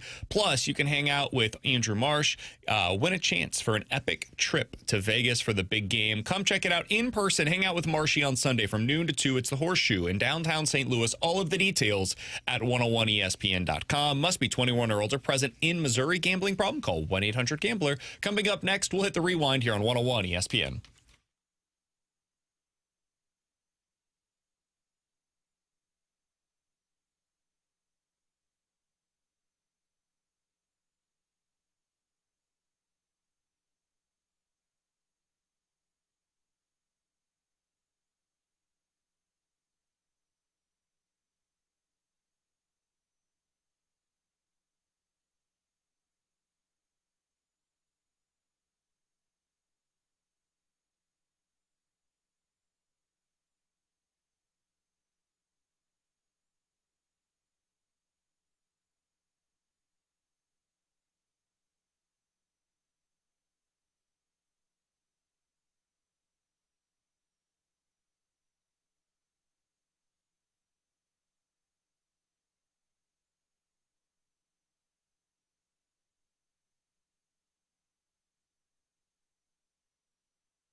BK, football season in full swing, so you know I'm opening up the Underdog app, and what a matchup we got tonight when you got the Cowboys and Lions going head-to-head. So you open up the Underdog app, which you're supposed to do, and the first thing you do is look for that profit boost. Boom, 40% profit boost. Then you go over to the NFL game tonight, and you go for your entries. I'm putting in Dak Prescott higher in pass yards because the Lions don't have a secondary. I'm going Jake Ferguson higher than half a touchdown, whether it's rushing or receiving, higher on receiving yards for Jamison Williams, and higher on receptions for Jahmyr Gibbs. All of that with the profit boost, 9-1 odds. The Underdog app is super easy to use, and I open it up every morning to find out what are the promos going on today. Today, I've got a gimme pick on the NBA side of things. I've got a 40% profit boost available for me. I also have a 30% profit boost, too. It's all over on the Underdog app. Find out what's available for you. It's so easy to use. Download the app today. Sign up using the promo code BKO. Score $100 in bonus entries when you play your first $5. That's promo code BKO. Underdog, make plays, win money. Must be 18 or older. Present in Missouri. Terms to apply. See assets.underdogfantasy.com/web/play and get terms _DFS_.html for details. Concerned with your play, call 1-800-GAMBLER or visit www.ncpgambling.org.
Alongside Alex and T-Bone on BK. If you guys missed anything from today's show, be sure to check it out on the podcast page, 101ESPN.com, and the free 101 ESPN app is where you go to find it. It's all sponsored by Schaefer Door Company. That 101 ESPN app, super easy to use. It's free to download, and it's sponsored by Dobbs Tire and Auto Centers. It's 154. Your time check brought to you by Clarkson Jewelers, an officially licensed Rolex jeweler. Alex, Blues back in action this evening. They're taking on the Boston Bruins. It sounds like Jordan Binnington will be in net, expecting the debut for Kaskamaki for the Blues. Bukestad back into the lineup with all of the injuries that they're dealing with right now. If you could pinpoint one thing that you're watching in tonight's game between the Blues and the Bruins, what is it? Offense. Where are you at offensively? Jim Montgomery, I think, laid it out pretty simply in that last loss of what they want from their offense in terms of puck needs to be at the blue line. They want shots from the blue line, and they want traffic in the middle of the ice. Will they do that? Will you generate more offense? Because Boston doesn't give up a whole lot, but they don't have Pasternak, it sounds like. They don't have Charlie McAvoy, and you're going up against the backup goaltenders. So offense is what I'm going to be really focused in on. I just want to see what these line combinations look like. Because it would be nice if they were able to get back to some level of consistency. I do think that led to some of their success recently. I know the wins weren't piling up, but they were at least consistently putting up points. I wouldn't expect it. I like the top six. The bottom six, I think, could fluctuate a pretty decent amount. I don't actually like that top line. You don't have a goal scorer up there with Thomas and Neighbors and Shen. What's the alternative, though? I know people won't like it because it hasn't worked, but Holloway. I know people want Holloway and Kyrou together, but if I'm being honest, Holloway, Shen, Suter, and Kyrou. Yeah. I could see that. That would be my preference because you just have to have somebody who can score with Robert Thomas. And Shen is a guy who will shoot the puck, but Shen is also so similar to Jake Neighbors. And I don't think you can have a line around Thomas that have two guys that play the same style. I like the Pavel Buchnevich one. If Kaskamaki is what the Blues have been telling us he is in terms of how he's developed, I think you've got a very sound player with Dvorsky, with Pavel Buchnevich. That's a line that I'd probably be most honed in on.